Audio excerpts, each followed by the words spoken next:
ก็เจริญพรพ่อแม่ศรัทธานักศีลนักบุญทุกท่านทุกคนที่กำลังรับฟังรายการธรรมะเพื่อสืบสานและเพิ่มแรงบันดาลใจจากวัดใจสถาน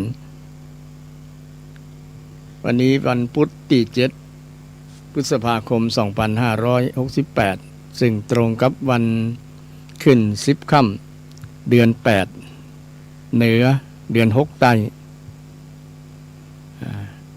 ซึ่งวันนี้ทางรายการธรรมะเพื่อสืบสานและเพิ่มแรงบันดาลใจจากวัดใจสถานจึงมีท่านอาจารย์พระครูประภัสชัยคุณเจ้าคณะตำบลสันปุไรเขต2เจ้าวาดวัดชัยสถานหรือว่าวัดป่าเสาน้อยพร้อมกับผมอาตมาภาพพระครูสิริอมราภิรัตน์วัดอมรรามสันตำบลเชิงดอยสะเก็ดเชียงใหม่เป็นผู้ดำเนินรายการของรายการธรรมะเพื่อสืบสานและเพิ่มแรงบันดาลใจจากวัดชัยสถานซึ่งก็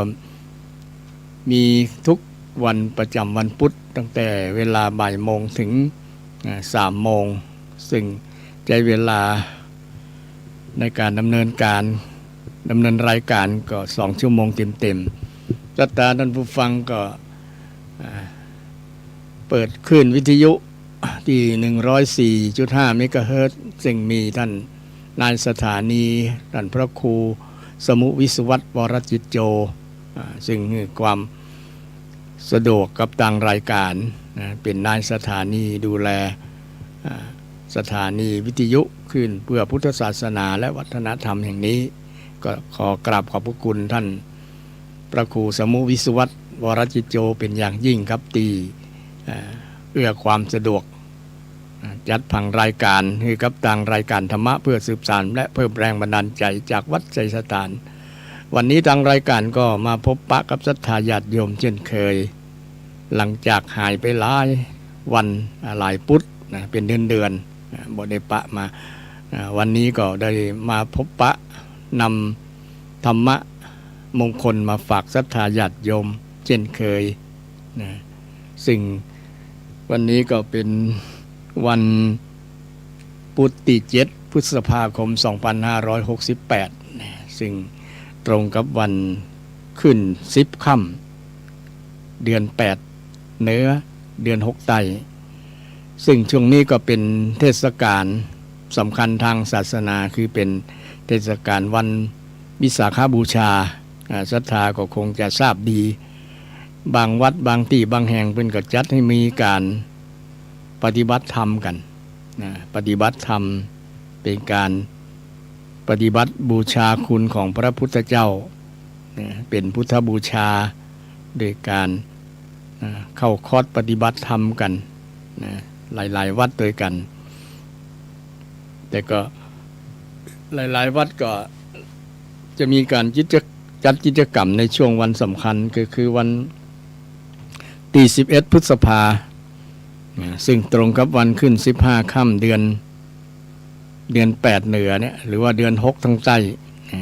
เดือน8เหนือเดือน6ใต้เดือน6ใต้เดือนเปิด8เหนือซึ่งทางเหนือเขาจะนับเพิ่มมาหรือว่าเกินมา2 เดือน2 เดือนเป็นการนับแบบทางเหนือซึ่งก็ตรงกันละวิสาขะจะเดือน8หรือเดือน6ใต้ก็อันเดียวกันนะมีความหมายคือเป็นวันวิสาขบูชาวันวิสาขบูชานี้ก็เป็นวันสำคัญไม่ใช่สำคัญเฉพาะชาวพุทธสำคัญของโลกเลยเพราะว่าองค์การสหประชาชาติซึ่งมี193 ประเทศเนี่ยศรัทธาท่านผู้ฟังเปิ้นยินยอมรับนับถือคำสอนทางพุทธศาสนากันลงมติกันว่าโอ้พุทธศาสนาเป็นศาสนาที่สำคัญเป็นศาสนาที่สอนเพื่อสันติสุขความสุขความสงบสุขของคนทั่วโลกไม่ใช่เฉพาะคนกลุ่มใดกลุ่มหนึ่งเป็นก็เลยให้ความสำคัญได้ยอมรับว่าวันวิสาขะเนี่ยเป็นวันสำคัญของโลกเป็นวันสำคัญของโลกสำคัญขององค์การสหประชาชาติซึ่ง190 กว่าประเทศเนี่ย ก็ถือว่าทั่วโลกนะคือวันวิสาขะเนี่ยเป็นวันสำคัญเพิ่นประชุมกันตั้งแต่ปี 2542 มาแล้วนี่ก็26 ปีมาแล้ว26 ปีมานะเพิ่นประชุมกันก็ยอมรับนับถือคำสอนทางพุทธศาสนาว่าเป็นศาสนาที่สอนให้คนฮักกันมีเมตตาธรรมมีขันติธรรมต่อกันนะซึ่งจะนำความดีความสงบสุขเกิดขึ้นในโลกนะด้วยคำสอนทางพุทธศาสนานี่ขนาดประเทศอื่นนะศรัทธาทั่วโลกนะได้ยอมรับนับถือวันสำคัญวันนี้เป็นวันสำคัญของโลกตัวเองไม่ใช่สำคัญชาวพุทธอันนะเป็นวันสำคัญของคนทั่วโลกนะดังนั้นเราควรภาคภูมิใจว่าพระพุทธศาสนาของเรานี้เป็นศาสนาที่คนทั่วโลกยอมรับนับถือนะที่สำคัญเป็นศาสนาที่สอนความจริงสอนความจริงที่บ่มีภัยโต้แย้งได้สอนถูกต้องสอนเปิดห้องเกิดความชอบที่ถูกต้องห้องว่าสัมมาสัมมาโดยเฉพาะสัมมามัคมีองค์8เนี่ยเป็นวิธีปฏิบัติเพื่อหลุดพ้นจากปัญหาเกิดสันติสุขได้ใครจะนำไปประพฤติปฏิบัติคนนั้นก็ได้สังคมนั้นก็ดีมีอยู่ดีมีสุขกันบ่เบียดเบียนกันด้วยสัมมามัคสัมมามัคมีองค์8นี่ศรัทธาฉะนั้นในช่วงเทศกาลวิสาขบูชาเราก็มาหวนระลึกนึกถึงวันสำคัญทางศาสนาแต่วันสำคัญทางศาสนาของเราโดยเฉพาะวิสาขบูชาเนี่ยเป็นวันสำคัญที่พิเศษกว่าวันสำคัญอื่นๆเพราะว่ามันมีเหตุการณ์ที่ชาวพุทธทั้งหลายควรน้อมระลึกนึกถึงเป็นพุทธานุสติระลึกนึกถึงคุณของพระพุทธเจ้าระลึกนึกถึงความเป็นมาของพระศาสนาประวัติของพระพุทธเจ้าว่าเป็นมาจะได้มีเหตุการณ์อย่างต่างๆเกิดขึ้นพ่องประมาณนั้นนะเหมือนเรามีพ่อมีแม่มีบรรพบุรุษนะที่ทำความดีกับเฮามานะมีคุณูปการกับเฮามาเนี่ยเอามาหวนระลึกนึกถึงนะฉันใดก็ฉันนั้นพระพุทธเจ้าเป็นผู้มีคุณูปการกับชาวโลกนะไม่ใช่เฉพาะชาวพุทธชาวโลกเลยนะหากใครนับถือนำไปพฤติปฏิบัติถึงบ่นับถือรับเป็นศาสนาประจำจิตประจำใจก็ตามแต่ว่าเอาลักทำคำสอนเนี่ยไปดำเนินชีวิตคนนั้นก็จะได้ประสบความสุขความเจริญได้นะพระองค์ก็บ่ได้สงวนลิขสิทธิ์คำสอนนั้นแต่คำสอนนั้นเป็นสากลนะเป็นสากลดังที่สหประชาชาติได้ยอมรับนับถือนะเป็นสากลใช้ได้ทั่วโลกนะพระองค์บ่ได้บ่ได้ตนีที่เหี่ยวคำสอนนะยิ่งดีใครนำไปใช้ไปปฏิบัตินะยิ่งดีบ่นับถือพระองค์ก็บอกว่าแต่ขอให้นับถือคำสอนที่พระองค์ได้สอนไว้ นะซึ่งเป็น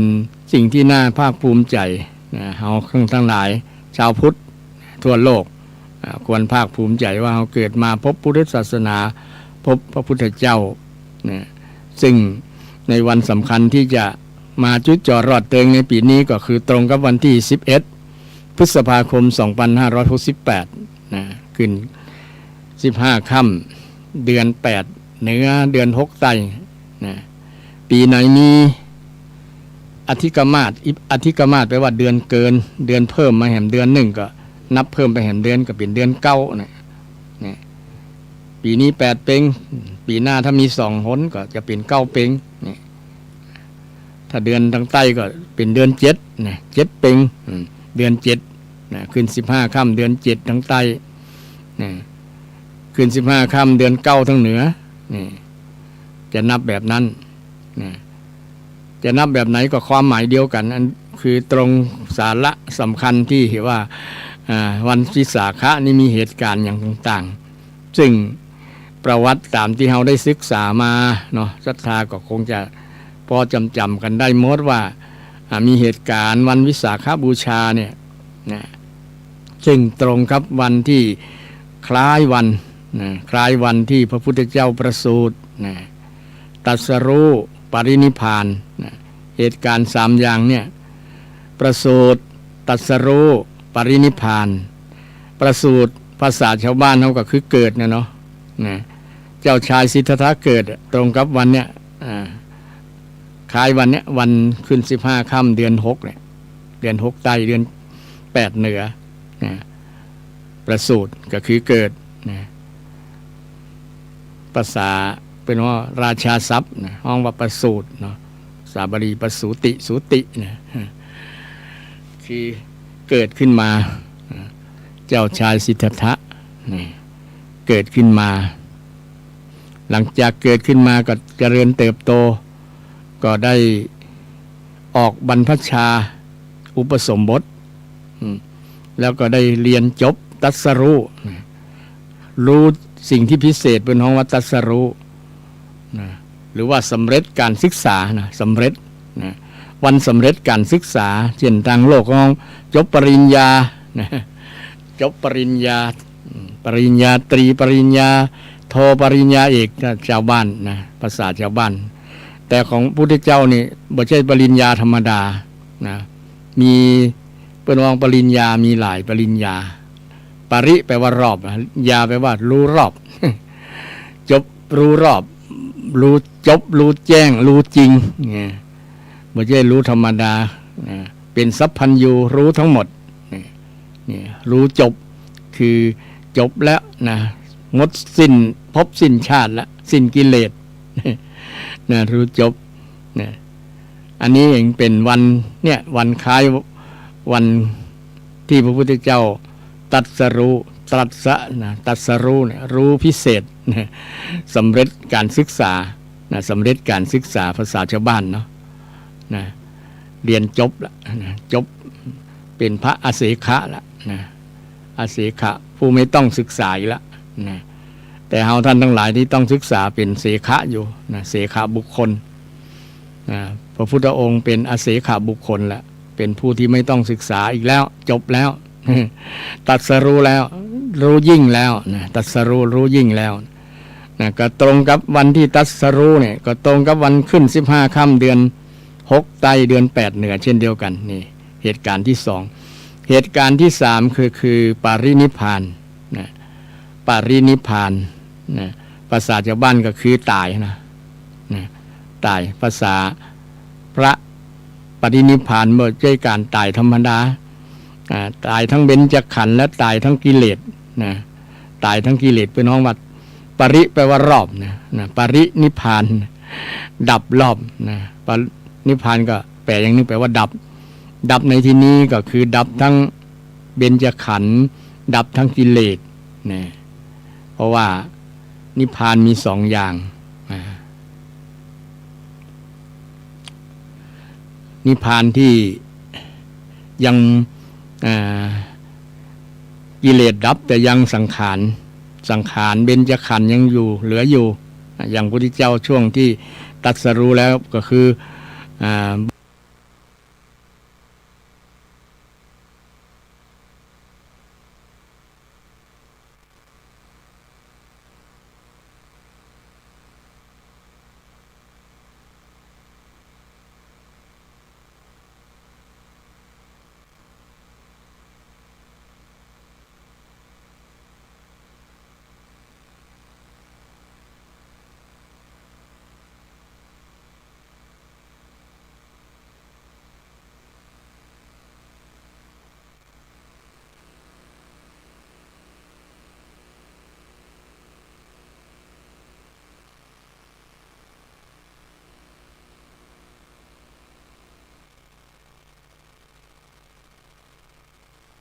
กายและกิเลสดับหมดบ่เหลือสักอย่างเป็นห้องว่าปรินิพพานมีคำว่าเสด็จดับขันธ์เลยเสด็จดับขันธ์ปรินิพพานพระพุทธองค์บ่ใช่ดับธรรมดาดับนิพพานคนอื่นดับแต่ดับหมดแล้วมันก็ยังมีเว้นว่ายตายเกิดกันอยู่แต่พระองค์นี้บอกบ่เกิดแล้ว บ่ได้มาเกิดเป็นคนเป็นมนุษย์สำหรับเพราะว่ามันดับแล้วมันไปนิพพานแล้วเหรอ กิเลสมันดับแล้วถ้ามีกิเลสอยู่เนี่ยเกิดล่ำไปนะมีกิเลสมีกรรมมีวิบากนะก็วนเวียนเป็นวัฏสงสารนะแต่พระองค์นี้หมดละหมดซึ่งกิเลสนะเหตุการณ์การดับถ้าภาษาชาวบ้านเนี่ยก็คือการตายนะคนมีการเกิดนะเหตุการณ์3อย่างเกิดขึ้นในวันเดียวกันเนี่ยหายากในโลกบ่มีก็เนาะเช่นวันเกิดกับวันตายพร้อมกันอาจจะมีสักคน2คนหรือว่าบ่นักวันเกิดกับวันตายเนี่ยตรงกับวันเดียวกันเช่นใช้ภาษาชาวบ้านเนี่ยเกิด1 มกราแล้วก็ตาย1 มกราเนี่ยเนาะเนี่ยอาจจะมีอยู่เนาะแต่เราบ่ได้ดูสถิติว่าคนนี้เกิดกับวันเกิดกับวันตายตรงวันเดียวกันแต่คนละพศอันนั้นบ่ว่ากันแต่ความอัศจรรย์ของทางพุทธศาสนาเนี่ยมันมีความตรงกันที่ตรงกับวันพระจันทร์เต็มดวงคือวันวิสาขะวิสาขะเนี่ยหันพระจันทร์เต็มดวงเนี่ยมีเหตุการณ์ที่อัศจรรย์เกิดขึ้นในโลกมีพระพุทธเจ้ามีเจ้าชายสิทธัตถะก่อนที่มาตรัสรู้เป็นพระสัมมาสัมพุทธเจ้าเนี่ยเกิดขึ้นในโลกในวันเพ็ญเดือน6ไตรเดือน8เหนือซึ่งตรงกับวันมีเหตุการณ์สำคัญ3ประการซึ่งเป็นสิ่งที่น่าอัศจรรย์ใจบางคนยังบ่เชื่อได้หรอกว่ามันมีเป็นไปได้ว่ามันมีว่าก็เป็นไปแล้วเนาะเพราะว่าพระพุทธเจ้าเนี่ยเป็นบุคคลพิเศษในโลกบ่มีไผเทียมทานบ่มีไผเทียมเทียบเปรียบเทียบพระองค์ได้เทียบเทียมพระองค์ได้เลย เพราะพระองค์เป็นบุรุษที่ยิ่งใหญ่ในโลกบ่มีไผเทียบพระองค์ได้นะเป็นสัพพัญญูเป็นตถาคต ชื่อของวงหลายอย่างเป็นพระทศพลเนี่ยเพิ่นห้องหลายๆเป็นพระชินสีเนี่ยเนาะชื่อของเพิ่นหลายๆอย่างที่นักปราชญ์ราชบัณฑิตทั้งหลายหรือว่าลูกศิษย์ลูกหาที่จะห้องที่จะเรียกในสมญานามความเป็นบุคคลพิเศษที่จะได้รับการขนานนามต่างๆเป็นจนถึงปัจจุบันเนี่ยนะซึ่งเป็นสิ่งที่เอาท่านทั้งหลายในฐานะเป็นสาวกนะเป็นลูกศิษย์นะไม่ใช่เฉพาะลูกศิษย์เนาะเป็นอย่างศิษย์กับหมู่หลายต่อมามันหลายเจนคนแล้วเนี่ยเนาะมาถึงเฮานี้พศนี้ก็พศ2568แล้วเนี่ยนะมันค่อนอายุพุทธศาสนาแล้วนะค่อนอายุพุทธศาสนา ซึ่งก็เป็นสิ่งที่ชาวพุทธทั้งหลายเมื่อถึงวันนี้แล้วนะวันวิสาขบูชาวันวิสาขบูชามันนับทางจันทรคตินะบ่ได้นับเป็นวันทางสุริยคตินะนับมกรากุมภามีนาบ่ได้นับแบบนั้นนับเดือนนะตามเดือนจันทรคตินะจันทรค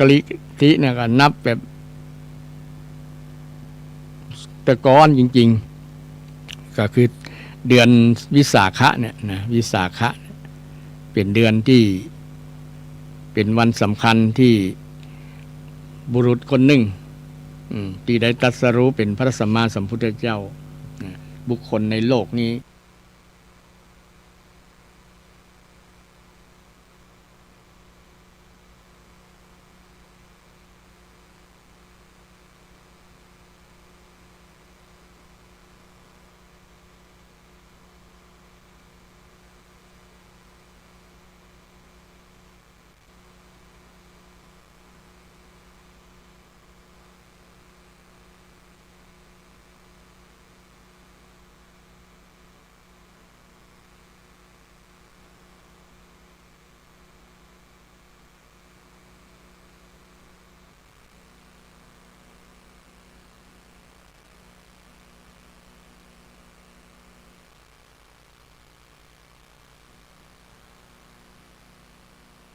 ศเนปาล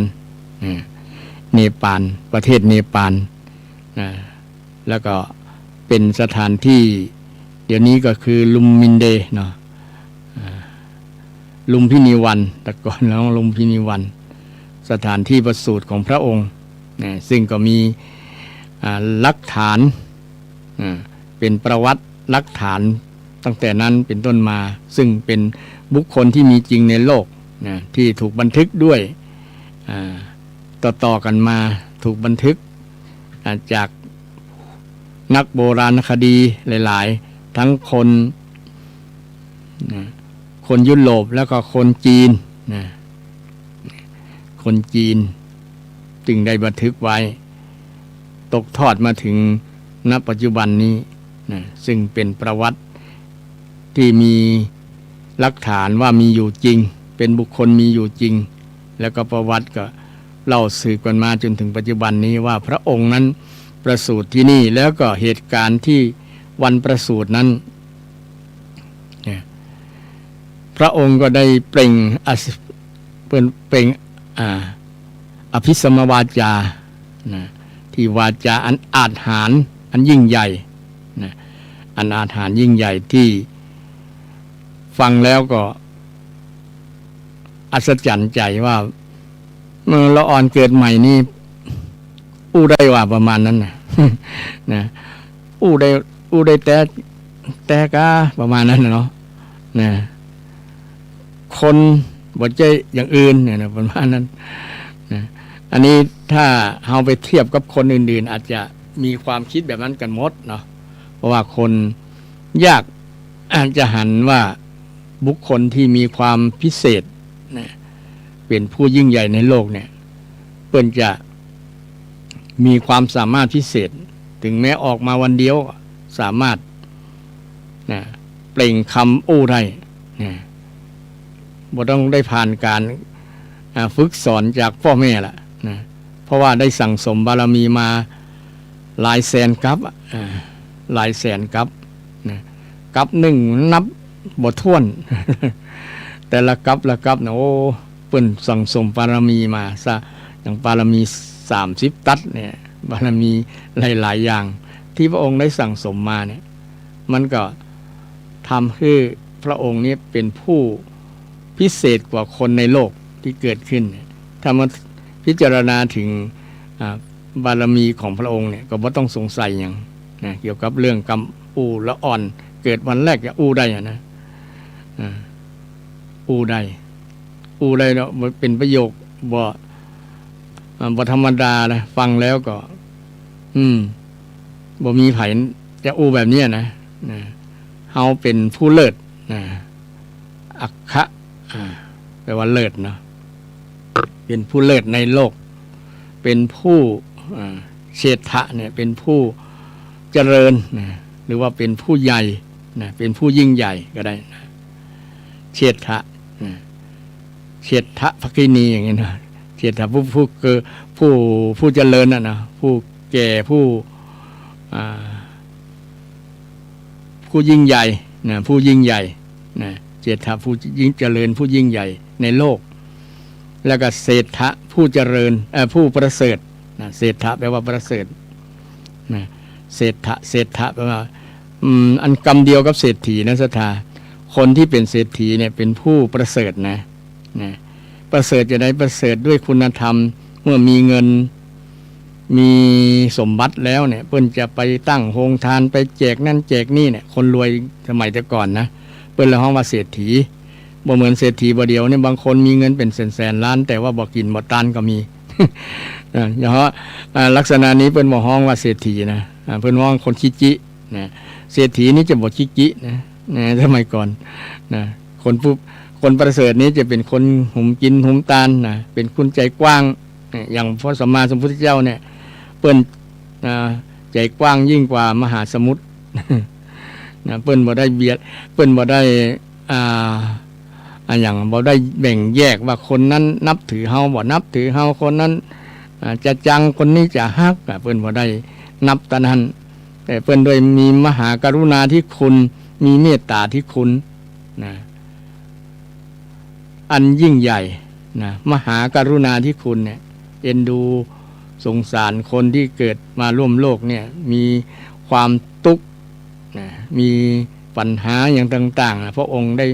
มาช่วยแก้ปัญหามาช่วยแก้ทุกข์เนี่ยนะนี่แหละเป็นบุคคลที่ประเสริฐในโลกนะบ่มีไผประเสริฐเต้าพระพุทธเจ้านะเศรษฐะตัวนี้แปลว่าประเสริฐนะเป็นคำ3 คำเนี่ยเลิศนะยิ่งใหญ่และประเสริฐในโลกนะแห่งโลกโลกมนุษย์ที่เราอยู่เนี่ยเป็นผู้ประเสริฐยิ่งใหญ่นะแล้วก็นำซ้ำยังมีสิ่งที่อัศจรรย์ก็คือเตียวไปก้าวไปก้าวไป7 9นี่อันนี้ก็คนว่าเป็นไปได้ว่า ธรรมชาติของละอ่อนนี่บางคนนี้มีอยู่ในคันแล้วแข็งแรงสามารถที่จะเดินได้เนี่ยเตียวได้ก็มีหรอแต่เพิ่นบ่ได้บันทึกไว้หรือว่าถ่ายภาพไว้ก็มีบางคนแข็งแรงเนี่ยบอกว่าอื่นไกลกับสัตว์เดรัจฉานนะสัตว์วัวควายบางตัวบางอย่างนะอย่างลูกจ้างลูกม้าลูกไอ้มันก็เดินได้ในวันนั้นนะไปแปลกอย่างคนเราถ้าแข็งแรงก็เดินได้นะเดินได้แต่เดินได้แล้วบ่ได้เดินไปไกลแค่เดิน7 9ละพระองค์ก็นั่งแล้วก็นอนตามเหมือนกับเด็กๆทั่วไปนี่แต่เป็นอีกสิ่งอัศจรรย์เป็นปริศนาธรรมโดยว่าการเดิน7 9เนี่ยหมายถึงความหมายเป็นปริศนาธรรมนี่อย่างหนึ่งก็ความหมายคนเฮานี่มันอย่างว่าแล้วมันบอกให้ได้หันด้วยตาเฮาก็บ่เชื่อแหละเนาะแต่บุคคลที่เป็นบุคคลผู้เลิศในโลกผู้ประเสริฐในโลกเนี่ยย่อมมีอย่างที่มีความสามารถมีความพิเศษกว่าคนอื่นๆหลายๆอย่างโดยเฉพาะสติปัญญาเนี่ยจะหาบุคคลเทียบพระองค์ได้ยากนะแทบจะบ่มีในโลกเนี่ยแต่เพียงเทียบเคียงใกล้ๆเคียงก็คือแค่มีพระภาษาลีบุตรเนี่ยปัญญาใกล้ๆพระองค์แต่ก็ยังบ่เทียบได้พระองค์นะก็ยังไกลแล้วจะเทียบแต่ยังมีหลายความรู้หลายความสามารถที่ยังบ่มีเต้าพระองค์แต่ก็จัดว่าเป็นผู้มีปัญญามากพระองค์จึงยกเป็นผู้เลิศในบรรดาสาวกทั้งหลายให้กับพระสารีบุตรว่าเป็นปัญญาผู้มีปัญญามากนะแต่ว่าได้มากเหมือนกับพระพุทธเจ้านะใกล้ๆนะใกล้ๆนะถ้าพุทธองค์มี100นะพระสารีบุตรอาจจะประมาณสัก70-80ประมาณนั้นนะอันนี้เป็นความสามารถความรู้พิเศษของพระองค์แต่ในความหมายที่เดิน7 9เนี่ยถ้าเราจะมาตีปริศนาธรรมก็ได้อยู่ได้แก่โพชฌงค์7 ประการโพชฌงค์ก็คือองค์ความรู้ที่นำไปสู่การตรัสรู้องค์ที่จะนำไปสู่การตรัสรู้เหมือนพระพุทธองค์มีองค์ธรรม7 อย่างไผ่สวดโพชฌงค์7ได้ก็จะจำได้นะโพชฌงโคสติสังคาโตธัมมานังวิจโยธัมมานังวิจโยตถาปัสสธิสมาธิเปกขโพชฌังโคสมาธิเปกขะมีสติโพชฌงค์วิจัยโพชฌงค์โพชฌงโคสติสังคาโตธัมมานังวิจโยวิจัยธรรมโพชฌงโคสติสังคาโตธัมมานังวิจโยตถาวิริยัมปิมีวิริยะโดยมูลนี้เป็นองค์ธรรมที่นำไปสู่การตรัสรู้ภัยเดินตาม7 9ธรรมะของพระองค์ที่สอนไว้ในโพชฌงค์7 ประการเนี่ยก็จะทำให้คนนั้นบรรลุธรรมตามพระองค์ได้ นี่ความหมายการเดิน7 ก้าวการประสูติของพระองค์นะก็เป็นปริศนาธรรมนะที่มาตีความหมายเป็นธรรมะนะแต่เราก็บ่ได้ละความเป็นอัศจรรย์ของพระองค์ที่พระองค์ได้เดินด้วยเท้าได้จริงๆนะแต่ก็ละไว้ในฐานะที่เรายังเป็นปุถุชน ยังบ่ได้บรรลุนะคนที่บรรลุแล้วก็คงบ่สงสัยว่าเกี่ยวกับความเป็นมาประวัติของพระองค์เพราะว่าพระองค์เป็นผู้ประเสริฐเนี่ยเป็นผู้เลิศนะเป็นผู้ประเสริฐเป็นผู้เลิศเป็นผู้ยิ่งใหญ่ในโลกนี้นะว่าเหมือนไผเต้าพระองค์สักคนนะก็เลยเป็นบุคคลพิเศษนะแต่ก็มีบางคนยังสงสัยก็ธรรมดาละคนที่นะยังบ่ได้ศึกษาดีก็จะสงสัยตลอดนะสงสัยในพระพุทธนะสงสัยในพระธรรมเป็นองค์ธรรมที่กั้นคุณงามความดีประเภทหนึ่งบนห้องวันนิวรณ์นะวิจิกิจฉาสงสัยนะสงสัย นะแต่ก็เป็นอย่างดีอย่างหนึ่งนะสงสัยแต่ต้องสงสัยมีเหตุมีผลเนาะมีเหตุมีผลต้องเอาหลักเหตุหลักผลว่านะโยงถึงเหตุถึงผลว่ามันนะเหตุนี้ทำให้เกิดผลนี้นะก็จะเป็นบันไดในการนำไปสู่การให้เกิดปัญญาเกิดความรู้ที่ถูกต้องได้นะเพื่อว่าโยนิโสมนสิการพิจารณาโดยแยบคายนะคือบางครั้งแม้แต่เราได้ศึกษาได้ฟังได้เรียนรู้อย่างต่างๆได้ประสบการณ์ต่างๆก็ต้องอาศัยการ พิสูจน์การพิสูจน์ว่าหลายๆเหตุหลายๆอย่างนะมาผสมกลมมาผสมมาประสานกันทำให้องค์ความรู้เขาเกิดขึ้นมันจะเป็นผลดีทำให้เกิดสัมมาทิฏฐิสัมมาทิฏฐิโยนิโสมนสิการแล้วก็หมั่นฟังบัณฑิตครูบาอาจารย์ต่างๆเนี่ยเนาะความสงสัยต่างๆก็จะลดหายลงมาได้ตรงนี้อยู่ที่กระบวนการศึกษาที่สำคัญจากการฟังสั่งสมสุตตะฟังบ่อยๆนะแล้วก็ฟังหลายๆท่านหลายๆรูปหลายๆองค์ครูบาอาจารย์เป็นคนฟังไม่ใช่เป็นคนที่จะคัดค้านอย่างเดียวต้องฟังยิ่งเราสงสัยก็ต้องยิ่งฟังต้องพิสูจน์พิสูจน์ด้วยการฟังด้วยการทดลองด้วยการทดลองเองทดลองเองโดยเฉพาะคำสอนทางพุทธศาสนาพระองค์ได้สอนให้เราได้ทดลองดูมาพิสูจน์ดูเอหิปัสสิโกเชิญมาดูมาทดสอบด้วยตนเองพระองค์ก็ไม่ได้บังคับเพื่อเชื่อไม่ได้บังคับเพื่อเชื่อแต่ให้ทดสอบคือเราทดลองดูเพื่อที่จะให้เราหายความคลางแคลงใจความสงสัยอันใดต่างๆที่เกิดขึ้นในใจเนี่ยเนาะอันนี้เกี่ยวกับความสงสัยที่เกิดขึ้นในประวัติความเป็นมาทางพุทธศาสนาทางเป็นมาของประวัติของพระพุทธเจ้าของเฮาเนี่ยที่เฮาได้นับถือพระองค์ว่าเป็นสรณะเป็นที่พึ่งอันสูงสุดเนี่ยเฮาควรจะวางท่าทีในการเชื่อในการปฏิบัติต่อพระองค์อย่างใดอันนี้ก็อยู่ที่ตัวของเฮาเองนะแต่ที่สำคัญหลักการที่เฮาจะวางตัววางตนในหลักที่จะนำไปสู่ความกระจ่างแจ้งกระจ่างในใจก็อยู่ที่เฮาได้สั่งสมสุตตะสั่งสมการฟังศึกษาความรู้บ่อยๆความกระจ่างก็จะชัดขึ้นในใจเฮาในความรู้เฮานี้เป็น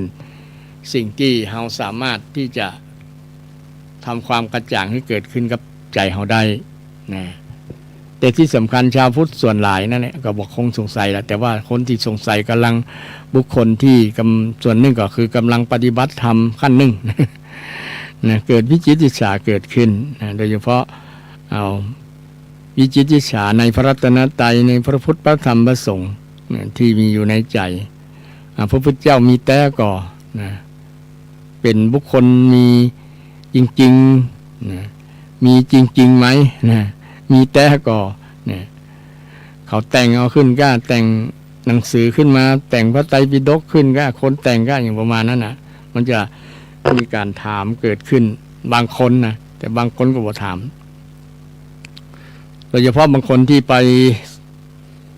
ไปดูสถานที่จริงๆนะที่สังเวนียสถานนะสถานที่ประสูติตรัสรู้ปรินิพพานหมดนี่นะได้หันแล้วบางคนไปแล้วให้นะน้ำตาไหลโอ้นะดีแล้วที่เป็นบุญนะที่เราได้มาหันกับตาแม้แต่อาตมาเนี่ยได้หันในทาง สื่อทางอย่างนั้นก็ยังนะมีความปิติแดนนะเจนเปิ้นไปถ่ายภาพที่ถ้ำนะที่มีประวัติพระภิกษุมันอยู่พรรษาเป็นความเป็นมาจะได้นะโอ้มันเกิดความซาบซึ้งใจนะที่คนมีศรัทธาต่อพุทธศาสนาสามารถที่จะมั่นคงแล้วก็สร้างสิ่งที่เป็นอนุสรณ์ให้คนรุ่นหลังได้รู้ว่าพระพุทธเจ้านี้มีอยู่จริงมีความจริง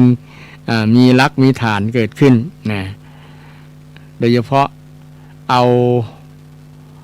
าพลังแห่งศรัทธาเนี่ยพลังความเชื่อในพระพุทธศาสนาเนี่ย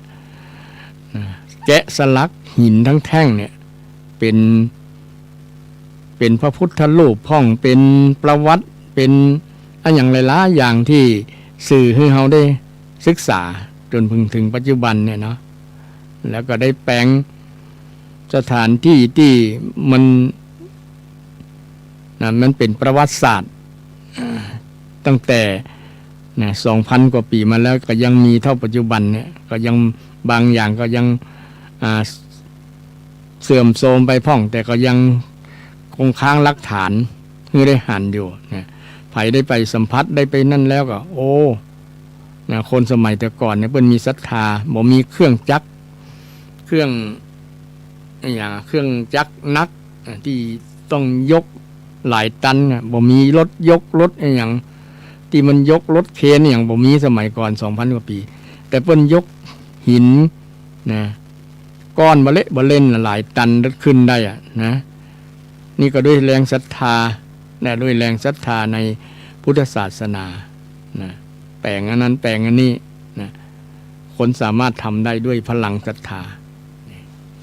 ก็เป็นอนุสรณ์เป็นหลักฐานให้สืบเนื่องมาจนถึงปัจจุบันเนี่ยนะเลยทำให้คนที่ได้ไปดูที่สถานที่จริง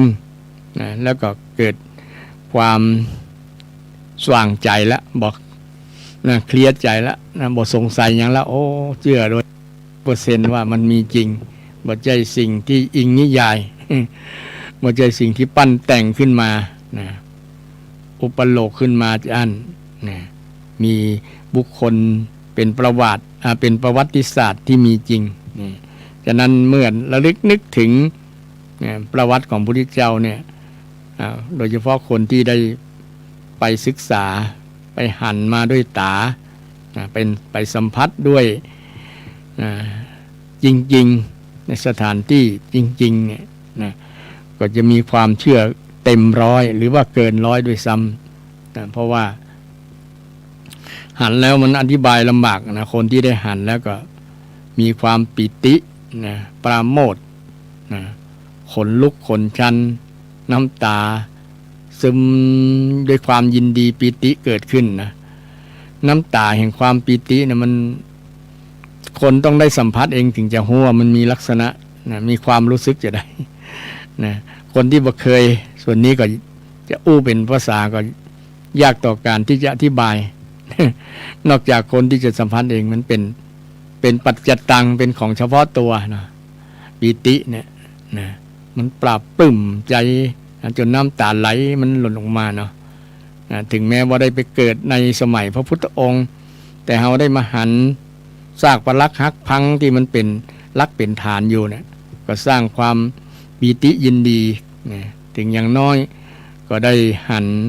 อนุสรณ์ที่คนรุ่นหลังได้แปลงไว้เป็นที่เคารพนับถือจนถึงปัจจุบันนี้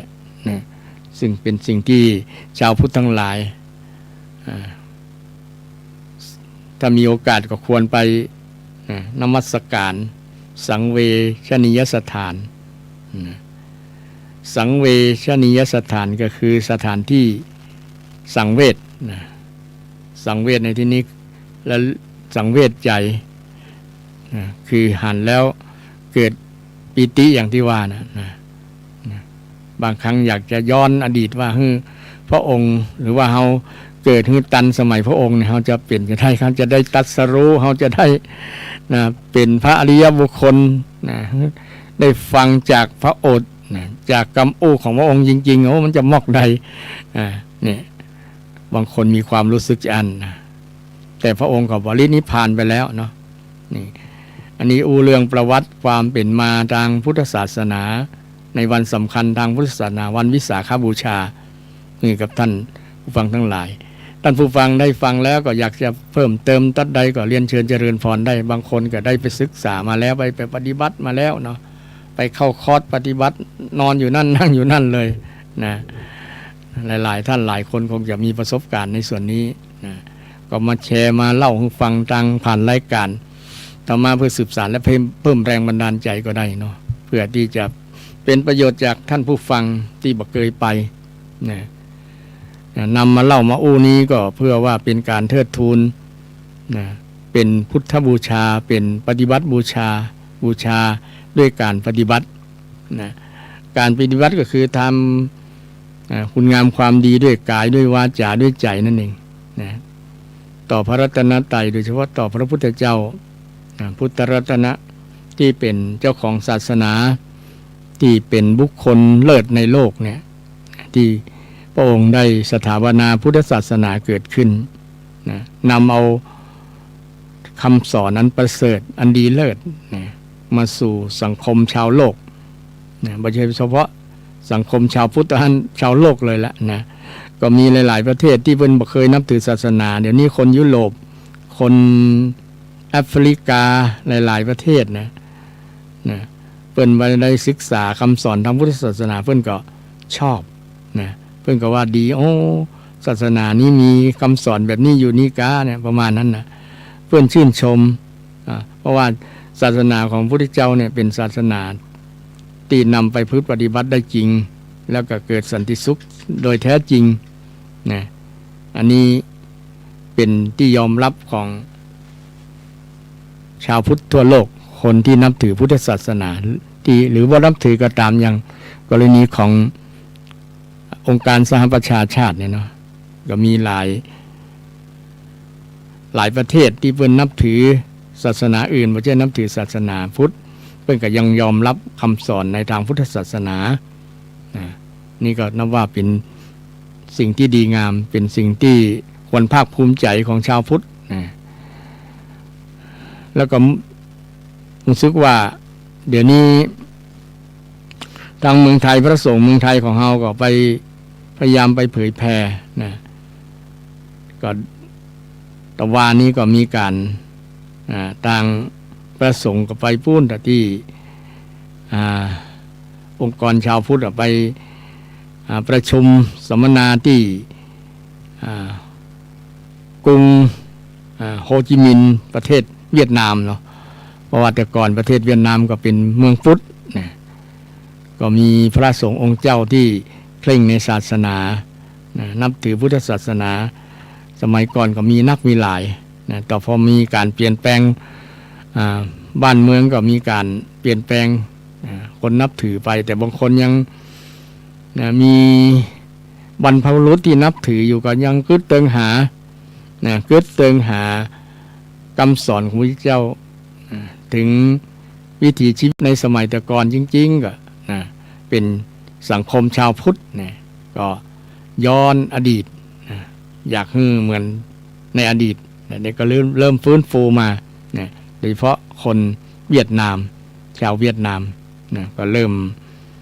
นะยังมีครูบาอาจารย์อย่างติดนัดหันเนี่ยเนาะเปิ้นเป็นพระที่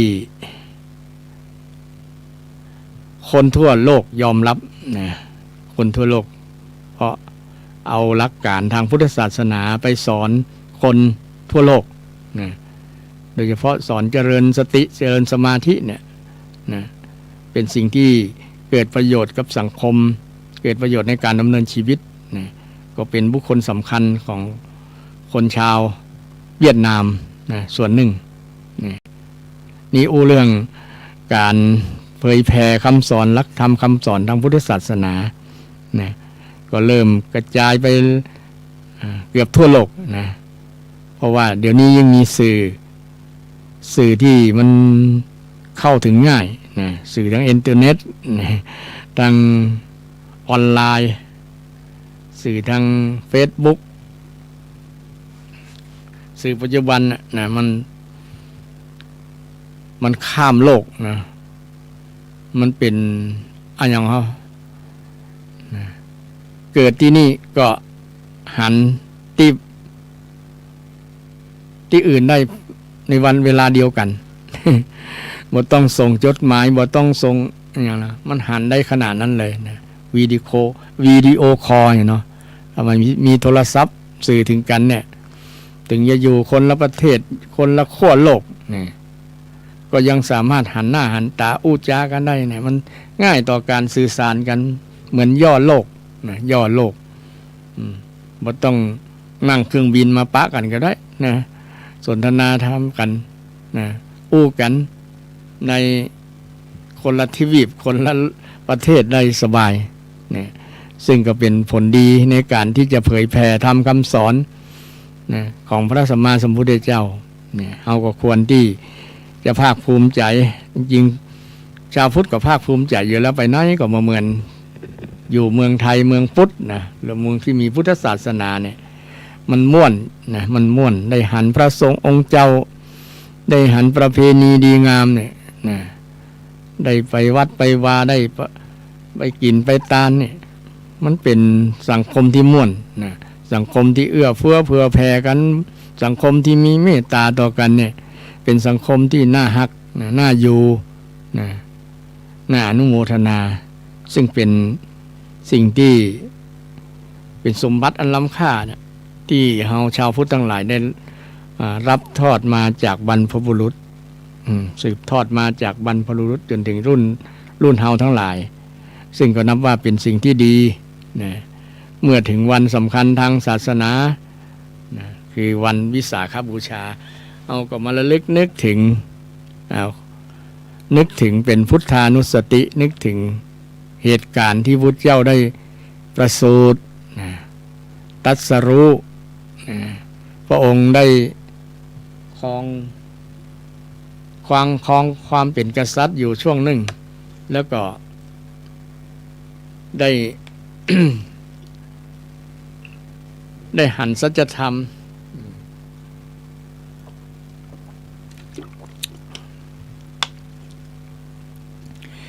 ได้หันสัจธรรมได้หันเทวทูต เพราะว่าพระองค์ได้บำเพ็ญบารมีมาหลายแสนกับอย่างที่ว่ามาแล้วพระองค์ก็มีความอิ่มตัวในทางโลกอยากได้เสวยวิมุตติสุขอยากจะได้เป็นพระสัมมาสัมพุทธเจ้าก็เสด็จออกบว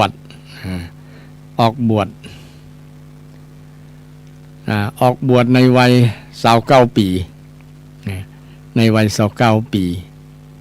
การออกบวชบางคนก็ตำหนิพระองค์ว่าหันแก่ตัวประมาณนั้นนะหันแก่ตัวหนีลูกหนีเมียไปบวชอย่างประมาณนั้นนะก็มีคนตำหนิอยู่ว่าหันแก่ตัวจริงมองในแง่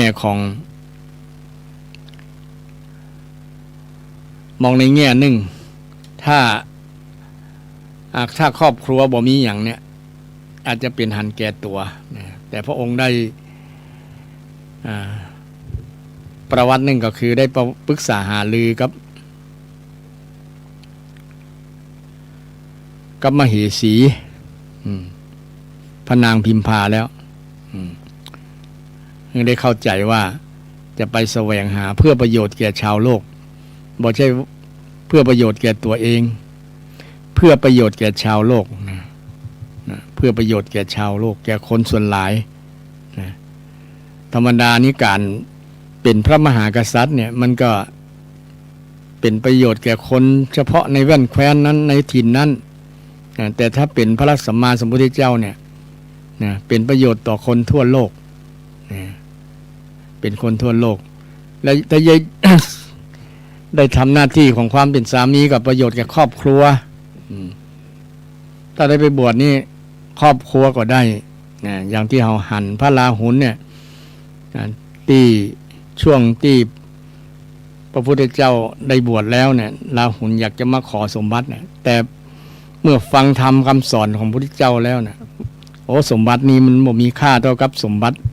เป็นอริยทรัพย์ที่เกิดจากการได้รับคำสอนทางพุทธศาสนาคำสอนจากพระพุทธเจ้าเนี่ยเป็นสิ่งที่ประเสริฐกว่าทรัพย์สินที่อยู่ภายนอกมีราชสมบัติเป็นต้นแม้แต่พระนางพิมพาเองก็ได้ออกมาบวชที่หลังเช่นเดียวกันก็ได้รับผลประโยชน์จากการบวชของพระองค์องค์ว่าพระองค์บ่ได้ละทิ้ง เพราะว่าบ่ได้ทำให้คนอยู่เบื้องหลังเนี่ยได้เดือดร้อนนะทรัพย์สมบัติก็มีเปิดเลอะนะแล้วพระองค์ก็ยังใจกว้างนะ ถ้าพระนางอยากจะมีไม่ก็บ่ว่าอย่างนะเพราะว่าได้ละแล้วได้ตัดแล้วนะตัดความเป็นสามีบ่มีในเยื่อใยในจิตในใจแล้วนะคนส่วนนักมันจะตัดยากเคยมีตุลุงหนีบวชก่ายเมียนะหนีบวช หนีบวชแล้วเมียก็ไปถามให้แน่ใจว่าจะบวชตลอดชีวิตแต่กะหลวงพ่อกัน ยังย้ำคำเดิมว่าแต่กะท่านก็เจ้าจะขายรถนะเนี่ยรถเครื่องท่านน่ะขายเอาเงินมาใจขายเลยเอาขายเลยไม่ต้องอย่างไม่ต้องมาถามอันนารถรถกระบะคันนั้นน่ะจะขายแล้วเนอะขายเตอะถามไปนาให้นั่นน่ะจะขายแล้วเนอะขายเตอะจนถึงคำที่ทำให้มันสะเทือนใจตุลุงว่าข้าเจ้ามีบ่าวมาติดเนี่ยจะแต่งงานใหม่นะเนี่ยพอได้ยินคำนี้ มันตัดใจว่าได้จากภรรยาจะแต่งเมื่อใด จะแต่งเมื่อใดจะแต่งวันนั้นนะท่านก็เอาเอารถมาฮับกันเลยนี่ยังไงก็จะซึกไป อยู่ที่เดิมนะกะนี่ความติดใจในความเป็นสามีภรรยาเนี่ยมันตัดยากมันตัดยากซึ่งใครตัดได้คนนั้นก็ถือว่าจิตใจที่บ่ยึดติดในคนฮักนะแต่บ่ได้หมายความว่าจะละหน้าที่ความเป็นสามีนะก็ยังทำหน้าที่บริบูรณ์อยู่นะบริบูรณ์อยู่ยังดูแลยังจะมาสอนธรรมะยังอยู่ซึ่งก็เป็นประวัติ บางคนที่ นะบางคนที่มีความสงสัยว่าหรือว่าตำหนิพระพุทธเจ้าว่าอย่างพระเวสสันดรเนี่ยเนาะที่บริจาคลูกเมียอย่างเป็นต้นนะเพราะว่าพระอริยบุคคลพระอันโพธิสัตว์เนี่ยเพิ่นบำเพ็ญบารมีนะจะเอาความคิดของปุถุชนมาเปรียบเทียบมันกับอะไรเพราะว่าท่านโพธิสัตว์เพิ่นก็เอาประโยชน์ยิ่งใหญ่ค คือประโยชน์ส่วนรวมเนี่ยเป็นหลักนะเอาประโยชน์ส่วนใหญ่เป็นหลักนะแม้ตัวเก่าจะเสียชีวิตก็ยอมแลกด้วยชีวิตประมาณนั้นนะเพื่อให้คนทั้งหลายได้พ้นจากทุกข์พ้นจากทุกข์พระเจ้าก็มองเห็นหันส่วนเนี้ยนะเพราะว่ามองหันว่าคนทั้งหลายได้เกิดมาเนี่ยมีแต่ประสบกับความทุกข์เนี่ยจะได้ให้คนได้พ้นจากทุกข์พ้นจากทุกข์เนี่ยพระองค์หันนั้นเนี่ยหันประโยชน์ส่วนเนี้ยจึงได้ออกบวชออกบวชแล้วก็ตรัสรู้ประมาณ6 ปีก่อนจะตรัสรู้นี่ก็มีการไปศึกษาจากสำนักหลายๆสำนักนะศึกษาไปอยู่กับครูบาอาจารย์หลายๆที่หลายแห่งแต่ละที่ละแห่งก็ได้การปฏิบัติแตกต่างกันไปหย่อนพ่องเข่งพ่องญาณพ่อง หลายๆอย่างหลายอันนะก็มีบางที่บางสำนักเปิ่นว่าการปฏิบัติตัวอย่างเคร่งครัดเปิ่นฮ้องว่าทุกขกิริยาทำตัวเก่าให้เดือดร้อนกิริยาที่ทำได้ยากเช่นเอากำเล็บจนเล็บทะลุมันงอกมาจนบ่แบนะกำมือนอนบนเล็กแหลมนอนบนน้ำนะเตียวย่ำบนน้ำอย่างเป็นต้นนะนั่งอดอาหารเนี่ยอย่างทรมานว่าการทรมานร่างกายเนี่ยกิเลสมันจะตายโดยประมาณนั้นนะแต่จริงมันบ่ตายนะ นะบางคนอดข้าวอดอาหารนี่เพื่อทรมานกิเลสจริงๆไม่ใช่ทรมานกิเลสมันทรมานร่างกาย เพิ่นฮ้องว่าทุกขกิริยากิเลสมันบ่ตายนะผู้องค์ทดลองจนเสี่ยงแล้วนะทดลองนะจนหมดทุกอย่างจนเหลือแต่ผอมเหลือแต่หนังหุ้มกระดูกนะหนังหุ้มกระดูกจนแทบจะหมดลมหายใจนี่แทบจะนั่งบ่อยู่เพราะว่าอดอาหารแล้วนะจนพร้อมแต่นางสุชาดามาหันก็เลยเอาเข้ามาทุปายาตมาถวายนะแล้วก็มีเทวดามาดีดพิณให้ฟังช่วงที่ปฏิบัติเข่งนะบางคนว่าปฏิบัติเข่งนั้นจะบรรลุนะยิงมันอยู่ที่การปฏิบัติใจการฝึกจิตใจการอบรมจิตใจการคัดเก่าจิตใจเนี่ยจะให้บรรลุนะแต่ไปคัดเก่าเรื่องอันร่างกายให้ร่างกายมันทรมานน่ะมันบ่มีบรรลุละมีแต่จะตายก่อน นะมีเทวดามันดีดพิณ3 สายให้ฟังนะสายแรกก็เสียงมันตึง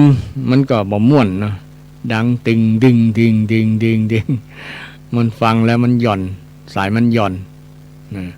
มันบ่ม่วนสายหนึ่งก็เข่งเกินไปติ้งติ้งติ้งมันก็ปุ๊ดเนี่ยแทนที่มันจะได้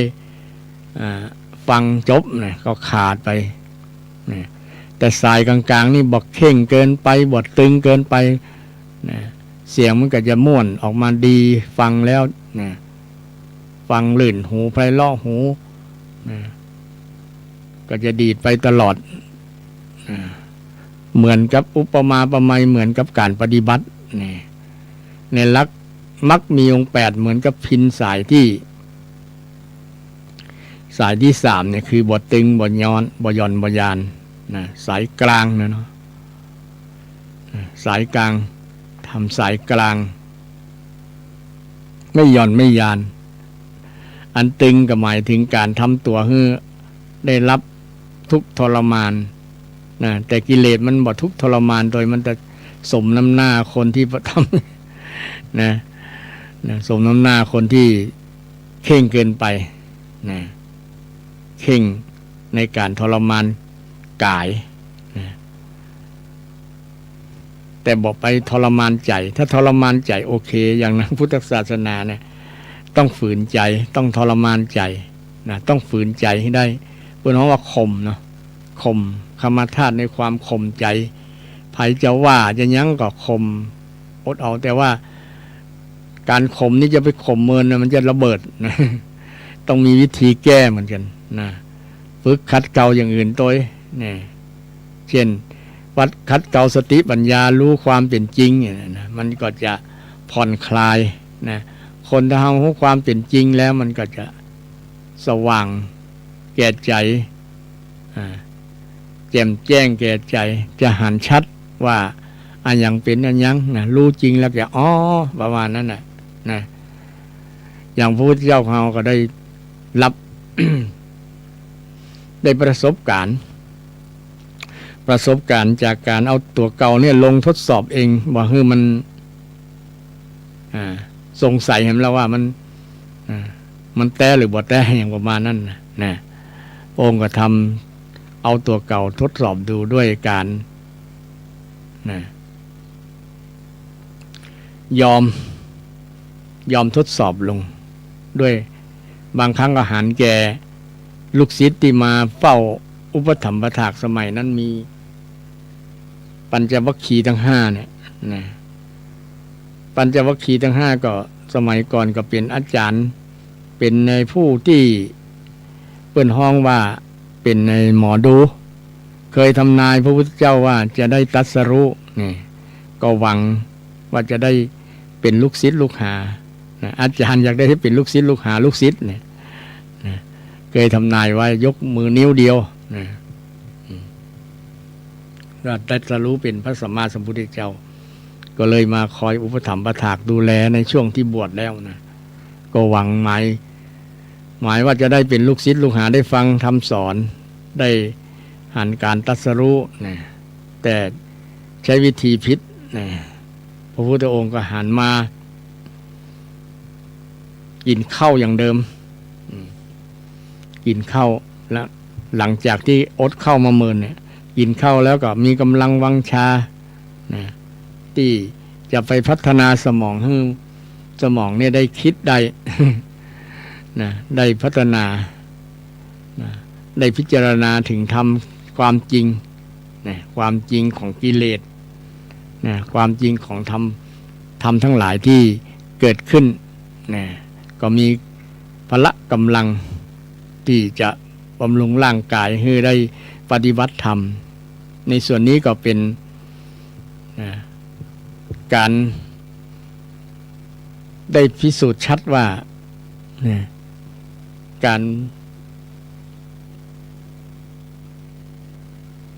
ารทรมานร่างกายกับการทรมานจิตใจเนี่ยมันผลต่างกันถ้าทรมานจิตใจโดยเฉพาะทรมานกิเลสเนี่ยยังเป็นเหตุให้กิเลสมันได้ตายจากใจกิเลสมันตายจากใจมันหนีไปบ่อยู่แล้วบ่ยอมอยู่เพราะว่าใจดวงนี้บ่เปิดประตูรับกิเลสนะบ่เปิดรับกิเลสมีแต่ไล่ออกอย่าอยู่ มีแต่ไล่เลยถ้าไล่บ่ออกก็ฆ่าไปเลย ฆ่าไปเลยฆ่ากิเลสนี่ซึ่งเป็นเหตุทำให้เกิดการบรรลุธรรมพระองค์ได้พิจารณาแล้ววันนั้นเป็นวัน10 ขึ้น 14 ค่ำเดือนวิสาขะนี่แหละเดือนวิสาขบูชาได้พิจารณาถึงธรรมที่พระองค์ได้พิจารณานะยามแรกนี่ก็คือตั้งแต่6 โมงเมื่อแรงเนาะถึง3 ทุ่มเนี่ยห้องยามแรกเนาะก็พิจารณาธรรมพิจารณาได้ญาณได้ฌานได้ญาณนะได้ญาณเพราะว่ามีใจสงบนั่งเจริญนะนั่งเจริญที่เข้าฌานนะเข้าฌานแล้วก็ได้ญาณนะฌานคือเพ่งนะเพ่งจิตเพ่งใจนะเป็นสมาธิจิตเป็นสมาธิแล้วก็ได้ฌานแล้วญาณกับได้เกิดขึ้นนะญาณเกิดขึ้นมันจะเอื้ออาศัยกันเนาะนะคนถ้าเจริญสมถะแล้วจะได้ฌาน นะคนเจริญสมถะนะสมถะคือการกลอุบายให้ได้รับความสงบจิตมันสงบปราศจากนิวรณ์นะปราศจากอกุศลทั้งหลายมันจะเกิดญาณฌานเกิดฌานขึ้นเนาะถ้าเจริญวิปัสสนาเนี่ยก็จะได้ญาณนะญาณกับฌานต่างกันนะศรัทธาฌานก็คือสมาธินั่นเองมันนิ่งจิตนิ่งจิตสงบจากนิวรณ์ฌานเนี่ยฌานได้ฌาน1 2 3 4เป็นต้นนะเข้าจตุฌานนะฌานที่4เนี่ยนะก็อาตมาก็ไม่ได้ถึงขนาดฌานที่4แล้วนะแต่คำว่าฌานก็คือการนิ่งเพ่งนิ่งนะถึงสภาวธรรมนะสภาวธรรมมีวิตกวิจารนี่วิตกวิจารวิตกนี่ไม่ใช่ว่าความวิตกกังวลนะเป็นภาษาธรรมนะวิตกคือจิตมันตรึกนึกนะเรื่องกุศลมันนิ่งวิจารก็คือจิตมันบ่ใจว่าวิจารคนนั้นวิจารคนนี้นะ มันเป็นภาษาธรรมเนาะนะจิตที่มันนิ่งมันพิจารณาถึงองค์ธรรมนะมันนิ่งมันไหลไปตามธรรมชาติของจิตที่มันนิ่งนะมันอยู่ระดับวิตกวิจารปีตินะมาขั้นหนึ่งกับมาปีตินะรู้สึกอิ่มอกอิ่มใจมันอิ่มใจมันมีความสุขคนที่จิตมันนิ่งฉะนั้นคนที่มีฌานเนี่ยเพื่อนว่ามีความสุขมีปีติเกิดขึ้นอย่างศรัทธาที่ชอบนั่งเมื่อเนี่ยอาจจะได้ฌานถึงเป็นฌานที่1ที่2ก็ตามก็ยังมีปีติยังมีวิตกวิจารปีติสุขเอกคตามีความสุขด้วยหรอสุขเอกคตามีจิตที่เป็นหนึ่งเดียวเอกคตาฌานที่1ในการพิจารณาเวลานั่งนิ่งแล้วมันจะเกิดธรรมชาติอันนี้เป็นกำให้คนอธิบายก็ลำบากเพราะว่าคนนั้นจะต้องได้สัมผัสเองเนาะถึงจะรู้ว่าลักษณะแบบนี้นะได้สัมผัสกันแล้วจะรู้โดยตัวเก่าเองนะพระพุทธเจ้าของเราก็ระดับถึงขั้นฌานที่4แล้วก็ไปเจริญวิปัสสนานะคือได้ญาณนะได้ญาณแรกนี้ปฐมญาณปฐมยามเนี่ยก็คือตั้งแต่ช่วง6 โมงแรงถึง3 ทุ่มหรือว่า9 โมงเนี่ยเนาะจะได้ปฐมญาณคือปุเพนิวาสานุสติญาณนะพอจิตมันสงบแล้วมันจะระลึกนึกอดีตได้เป็นว่านึกห้องว่าระลึกชาติได้เนี่ยระลึกชาตินะเคยเกิดมากี่ชาติเป็นลูกไผเป็นอีหยังพ่องเนี่ยนึกได้หมดเนี่ยคนปฏิบัติธรรมเนี่ยถึงขั้นระดับได้ญาณแล้วเนี่ยมันจะได้หันอดีตชาตินึกอดีตชาติได้ท่านผู้ฟังบางคนนี้คนหันคนที่ปฏิบัติธรรมจริงๆแล้วได้เล่านั้นให้ฟังอันนี้ให้ฟังเนี่ยก็จะว่าคนนั้นเป็นบ้าแล้วนะมันเสียสติเสียสมาธินะอันจริงเขาได้สภาวะนี้แล้วมันก็จะนึกถึงชาติเก่าได้นะชาติเดิมอดีตชาตินะเพื่อนห้องว่าปุเพนะปุเพนุวาสาสติญาณคือญาณที่ระลึกชาติได้นะในช่วงยามแรกเนี่ยวันที่คืนวันที่14 ค่ำจะระลึกชาติพระองค์ได้จิตเป็นสมาธิแล้วนะระลึกชาติระลึกอดีตชาติได้ระลึกอดีตชาติได้พอมายามที่2ตั้งแต่3 ทุ่มถึงเที่ยงคืนยามนึงมันมีช่วงเมื่อคืนนี้3 ชั่วโมงเนาะช่วง3 ทุ่มถึงเที่ยงคืนเนี่ยพระองค์ก็พิจารณาเจริญวิปัสสนา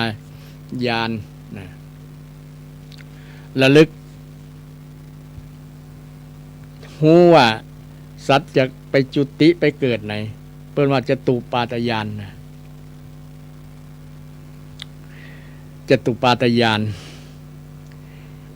รู้การเกิดการดับการเคลื่อนของสัตว์ทั้งหลายคนนี้ตายแล้วจะไปไหนสัตว์ตัวนี้ตายแล้วจะไปเกิดเป็นอันยังเนี่ยพิจารณาแล้วหันเนี่ย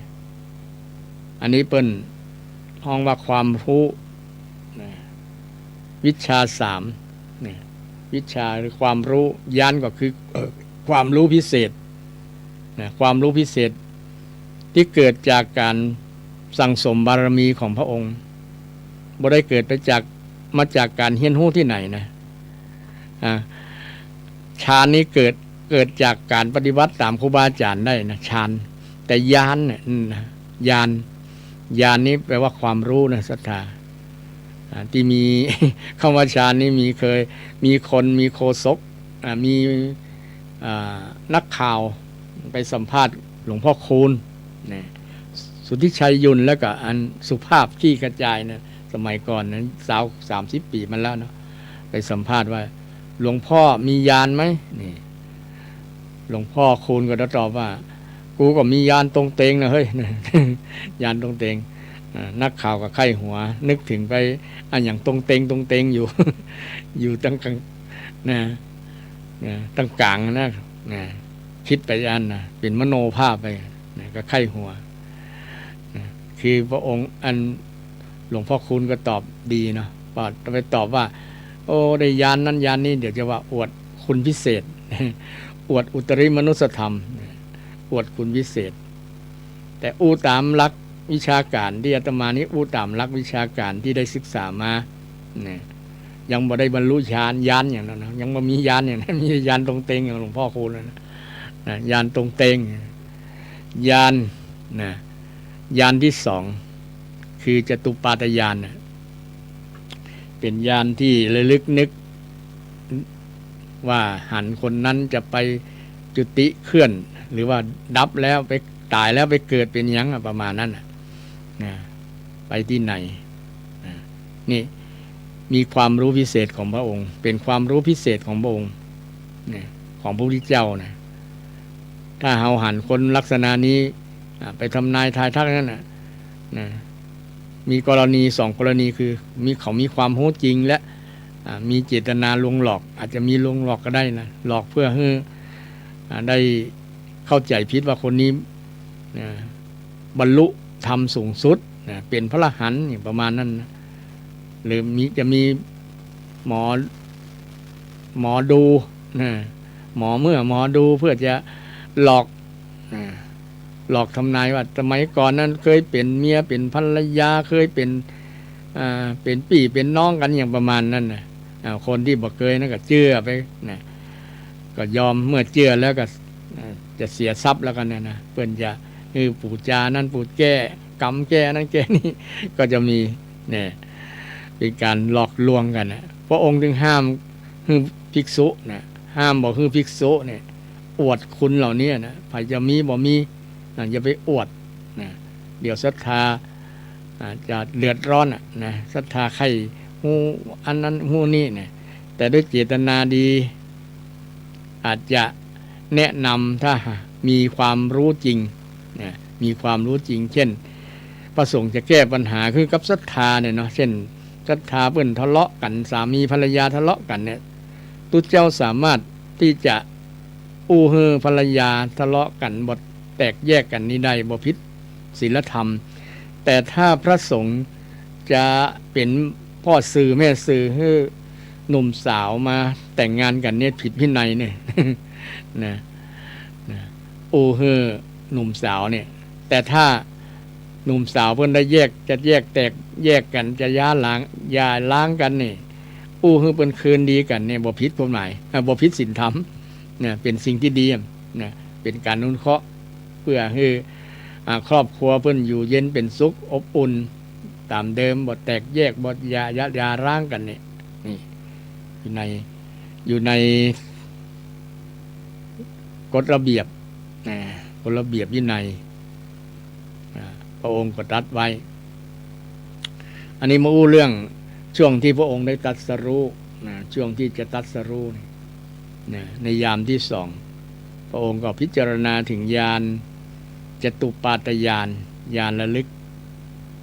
ความเกิดดับของสรรพสัตว์ทั้งหลายตายแล้วจะไปเกิดเป็นอยังเนี่ยสามารถรู้ได้พยากรณ์ได้เลยนะพยากรณ์ได้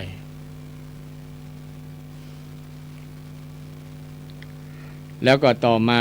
ก็เป็นญาณสุดท้ายที่ญาณนี้เป็นญาณที่พระองค์ได้ใช้กับตัวพระองค์ได้ตรัสรู้นะเปิ้นฮ้องว่าอาสวะขยญาณญาณที่มีความรู้ที่จะทำอาสวะให้สิ้นไปอาสวะก็คือกิเลสอาสวะเนี่ยจะได้ให้ความโกรธมันสิ้นไปได้นะพระพุทธองค์ฮู้แต่ก่อนบ่ฮู้หรอกว่าอย่างเงี้ยจะได้เนาะแต่เมื่อตรัสรู้แล้วฮู้เลย เพราะมีญาณอันเนี้ยนะญาณนี้สำคัญดีประเสริฐกว่าญาณทั้งสองที่กล่าวมาเพราะมันได้ประโยชน์กับตัวประโยชน์กับคนอื่นตัวนะคือคนที่นำไปมันพิจารณาเป็นมันเจริญนะก็จะได้ตรัสรู้เหมือนพระพุทธเจ้านะแต่เปิ้นบ่ฮ้องตรัสรู้นะเปิ้นจะฮ้องว่าบรรลุธรรมเนาะบรรลุธรรมบรรลุคือประสบผลสำเร็จเช่นเฮาทุกวันเนี่ยมีภัยอันน่ากลัวก็คือกิเลสมาทำลายความสุขในชีวิตเฮานะมีความโลภพ่องความโกรธพ่องความเกลียดชังความริษยาอาฆาตมาตร้ายอย่างต่างๆเนี่ยมันเกิดขึ้นกับใจเฮาเนี่ยถามตัวเฮาว่ามันมีอยู่ในใจวะมีแล้วจะเนี่ยจะได้ให้มันหายจากจิตจากใจเฮาได้นี่มีวิธีไหนพ่องพระพุทธองค์ฮู้นะฮู้ว่าจะทำลายกิเลสจะได้นะอาสวะทำกิเลสให้สิ้นให้หมดนะให้เสี่ยงจากจิตจากใจจะได้เพิ่นว่าอาสวะขยญาณนะญาณคือรู้จักที่จะทำให้กิเลสมันสิ้นนะมีพระองค์พุทธองค์รูปแรกท่านแรกที่เป็นผู้รู้อันนี้นะเพราะว่ามีญาณมีอาสวะขยญาณมีความรู้พิเศษนะใครมีความรู้ที่จะทำความโกรธให้หมดลงความโลภให้หมดนะอย่างนักการเมืองมีความโลภนะทีนี้จะได้ให้นักการเมืองบ่มีความโลภมีแต่จิตจะให้เสียสละนะเพื่อประโยชน์ส่วนรวมเพื่อประโยชน์แก่ประชาชนช่วงวันที่11นี่ก็จะมีการเลือกตั้งแล้วเนาะศรัทธาถ้านักการเมือง จะเอาผลประโยชน์เข้าตัวเก่าเนี่ยเช่นมีโครงการนั่นโครงการนี้ก็เอาเปอร์เซ็นต์นี่ทุจริตคอร์รัปชันในเชิงนโยบายเนี่ยเอาอันนั้นไปอ้างเพื่อจะเอาสมบัติเพื่อจะเอาเงินเอางบประมาณจากโครงการต่างๆเนี่ยกินโครงการต่างๆแทนที่จะได้เต็มร้อยได้สัก30-40% กว่าจะมาถึงที่จริง เงินงบประมาณแต่ละเทศบาลเนี่ยเนาะมันนักเนี่ยถ้าเอามาพัฒนาจริงๆเนี่ยโอ้ถนนหนทางนี้จะบ่มีที่จะแปลงละมันเต็มนะแต่นี่เงินนะแต่ละอย่างนั้นมันถูกซอยไปหั่นตอดซอยไปนี่นะ เพราะว่าอย่างว่าละเนาะมันก็แบ่งกันไป แบ่งนะแบ่งผลประโยชน์การเมืองเป็นเรื่องผลประโยชน์เป็นเรื่องผลประโยชน์หันเงินแล้วตาโต นะฉะนั้นก็ฝากท่านผู้ฟังทั้งหลายอยากจะเลือกไผก็พิจารณาว่าคนที่จะเสียสละจริงๆเนี่ยมีถ้ามีก็เอาเลือกคนนั้นเนาะเพื่อจะทำประโยชน์ให้แก่สังคมแก่บ้านเมืองโดยเอาเงินนั้นเข้ากระเป๋าตัวเก่าเข้ากระเป๋าตัวเก่าจริงๆนักการเมืองทั้งหลายผู้สมัครทั้งหลายเนี่ยจริงเป็นผู้รับใช้ของประชาชนนะประชาชนต้องมีสิทธิ์ในภาษีของตัวเก่า เพราะว่าแต่ละบาทแต่ละสตังค์ก็เป็นภาษีของประชาชนทั้งนั้นเนาะท่านเหล่านั้นก็ไปบริหารเงินที่เป็นภาษีของเฮาเนี่ยนะคือมันคุ้ม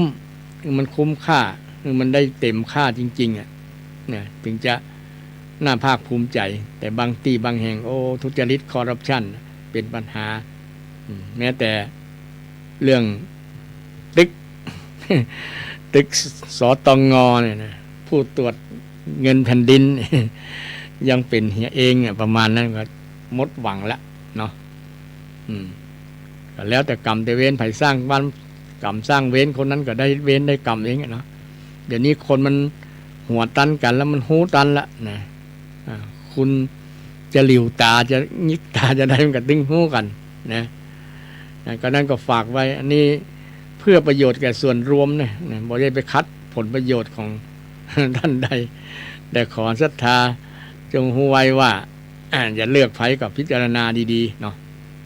เพื่อประโยชน์ของสังคมบ้านตัวเก่าแล้วเขาเงินภาษีของเขานะมาพัฒนามาใจนะเขาก็ต้องมีส่วนนะส่วนคือการไปลงคะแนนนะลงคะแนนถ้าเขาหันว่าคนนั้นทุจริตคอร์รัปชันเขาก็บ่เลือกนะถึงเขาจะให้เงินก็จะเป็นการดัดเป็นดัดนิสัย แก้ลำคนนั้นนะเอาเถอะนะต้องมาจู้ให้เอาเลยนะ เอาแล้วก็จะเลือกนะมันดัดกันคนบางคนว่าถ้าใครจ้างถ้าไผ่จ้างกันเนี่ยจู้มาสมัครการเมืองลงสอทอสอสอสอจออย่างประดานทั้งหลายเนี่ยมันใจเงินนักเนาะเมื่อเขาใจเงินนักเขาก็เอาเงินทุนกันนะเอาทุนคืนนะลงทุนแล้วก็ทุนคืนนะทุนคืนเงินเดือนจะได้เนาะเงินเดือน10,000เนี่ยปีนึงได้จะได้แสนปลายเนี่ยลงทุนไปเป็นล้านๆเนี่ยแล้วก็ต้องเอาที่อื่นเนี่ยเกี่ยวกับโครงการที่เป็นล้านๆเนี่ยก็ได้คืนเนี่ยคิดง่ายๆนะ คิดง่ายๆอันนี้เป็นนะเรื่องธรรมะมาเรื่องการบ้านการเมืองจริงการบ้านการเมืองก็เป็นเรื่องส่วนรวมเรื่องเปิ้งปลาใส่กันการบ้านก็สังคมก็เปิ้งสังฆะสังฆะก็เปิ้งสังคมนะสังคมก็คือศรัทธาชาวบ้านนะสังฆะก็คือพระสงฆ์องค์เจ้านะตั้งวัดตั้งวาก็ได้เปิ้งปลาใส่กันนะพระสงฆ์ก็ได้เปิ้งปลาในส่วนที่คอยเตือนคอยให้คำแนะนำเกี่ยวกับธรรมาภิบาลนะเอาธรรมะไปใช้ในการบริหารงานบริหารเงินนะเพื่อบ่ให้เกิดทุจริตคอร์รัปชันนะต้องอาศัยธรรมะนะหลักธรรมคำสอนของพระพุทธเจ้าเนี่ยไผ่บริหารด้วยบริสุทธิ์สุจริตนะไม่ทุจริตคอร์รัปชันนะคนนั้นก็จะมีอย่างผลงานที่เป็นที่ยอมรับนับถือของคนทั่วไปนะเป็นคนที่ยอมรับนับถือเป็นคนที่มีเกียรติคนเคารพหน้าถือตานะเป็นคนที่คนนับถือกราบไหว้ได้เลยทีเดียวนะคนที่เสียสละฐานะมีปอแล้วเนี่ยบ่ต้องไปปึ้งพาอาศัยหาส่วนเกิน หาเงินทองจากงบประมาณของรัฐมาเป็นของตัวเก่าก็ถือว่าคนนั้นประเสริฐนะอันจริงอุดมการณ์ของนักการเมืองก็คือมาช่วยเหลือเป็นที่พึ่งของประชาชนที่นำเงินภาษีมาบริหารนั้นมันคุ้มค่าอันนี้เป็น ความเกี่ยวข้องระหว่างธรรมาภิบาลกับนักการเมืองทั้งหลายต้องมีธรรมโดยเฉพาะความเที่ยงธรรมความสุจริตนะความเมตตามีความฮักในประชาชนนะความเอ็นดูสงสารประชาชนมีปัญหามีอย่างก็ต้องรีบแก้ไขช่วยแก้ไขเนี่ยมีกรุณาธรรมมีมุทิตาธรรมหันประชาชนมีรายได้ดีมีอย่างก็ยินดีตัวนะบ่มีปัญหาก็ยินดีตัวนะมีมุทิตาธรรมอันประชาชนมีหลายๆหมู่บ้านหลายๆคนก็ต้องเฉลี่ยเจียดจานบ่เอียง เข้าครั้งใดครั้งหนึ่งก็ถือว่ามีอุเบกขาธรรมเนี่ยเป็นธรรมาภิบาลอุเบกขาธรรมคือมีความเที่ยงตรงมีความเสมอภาคบ่เอียงเข้าข้างนั้นข้างนี้หมู่บ้านนั้นได้นักได้น้อย ดึงเอามาหมู่บ้านนี้นักกว่าอย่างเป็นต้นนะเอียงแบบนี้ถือว่าบ่ใช้ธรรมาภิบาลบ่มีอุเบกขาธรรมต้องดูที่ความเหมาะสมดูที่งานอย่างเป็นต้นเนาะหมู่บ้านใหญ่ก็ต้องได้รับการพัฒนาใหญ่ตามเพราะว่ามันก็มีปัญหาใหญ่ตัวมาสาธารณูปการทางไฟฟ้าถนนหนทางไฟฟ้าและอย่างอื่นหลายๆอย่างก็ต้องได้รับการดูแลเสมอภาคกันชื่อว่าธรรมาภิบาลอุเบกขาธรรมนี่แม้แต่เรื่องธรรมก็มี อยู่ในหลักของผู้ที่เล่นการบ้านการเมืองผู้ที่ไปช่วยจริงว่าบนเล่นมันเล่นเนี่ยมันบ่ถูกนะต้องมาทำเลยนะ เล่นหมายถึงเบาแต่เนาะไปเล่นการเมืองเนี่ยมันเป็นบ่เอาแต่นะต้องเอาแต่นะต้องทำเลย ทำเมืองไม่ใช่เล่นการเมืองเล่นทำการเมืองเนี่ยนะไปเล่นการเมืองไม่เล่นบ่แต่มันเล่นเล่นกันมันนี้ไม่ใช่ของเล่น ของแต่โดยเฉพาะปัญหาของประชาชนมันไม่ใช่ของเล่นนะมันต้องแก้ด้วยจริงด้วยความจริงใจนะความเที่ยงแท้นี่ไปมาก็ถึง โยกมาถึงนักการเมืองวันที่11มีนานี่ก็เลือกตั้งทั่วประเทศ11พฤษภาไม่ใช่มีนานะ11พฤษภาจึงตรงกับวันสำคัญทางศาสนาโดยวันวิสาขบูชาตัวนี่จะไปเลือกก็นึกถึงความดีนะเอาคุณลักษณะความดีความซื่อสัตย์ความสุจริตนะความสุจริตเที่ยงธรรมนี่เป็นหลักใครที่มีความดีงามเป็นผู้เสียสละจริงๆทำเพื่อประโยชน์แก่สังคมจริงๆก็เลือกคนนั้นนะเลือกคนนั้นก็มีให้เลือกอยู่นะนอกจากบ่มีคนเลือกนะ นะจำเป็นต้องเอาคนเดิมนะอันนี้เรื่อง วันตรัสรู้ของพระสัมมาสัมพุทธเจ้าที่พระองค์ได้พิจารณาในยามที่3อาสวะขยญาณรู้ว่าคนไหนจะเป็นคนดีบ่ดีเกิดเป็นอัญญังเนี่ยพระพุทธองค์ฮู้อาสวะขยญาณนี้ฮู้วิธีที่จะทำลายกิเลสนะทำให้กิเลสให้หมดให้เสี่ยงในจิตในใจพระองค์ฮู้เป็นบุคคลแรกนะอาสวัคยญาณรู้นะ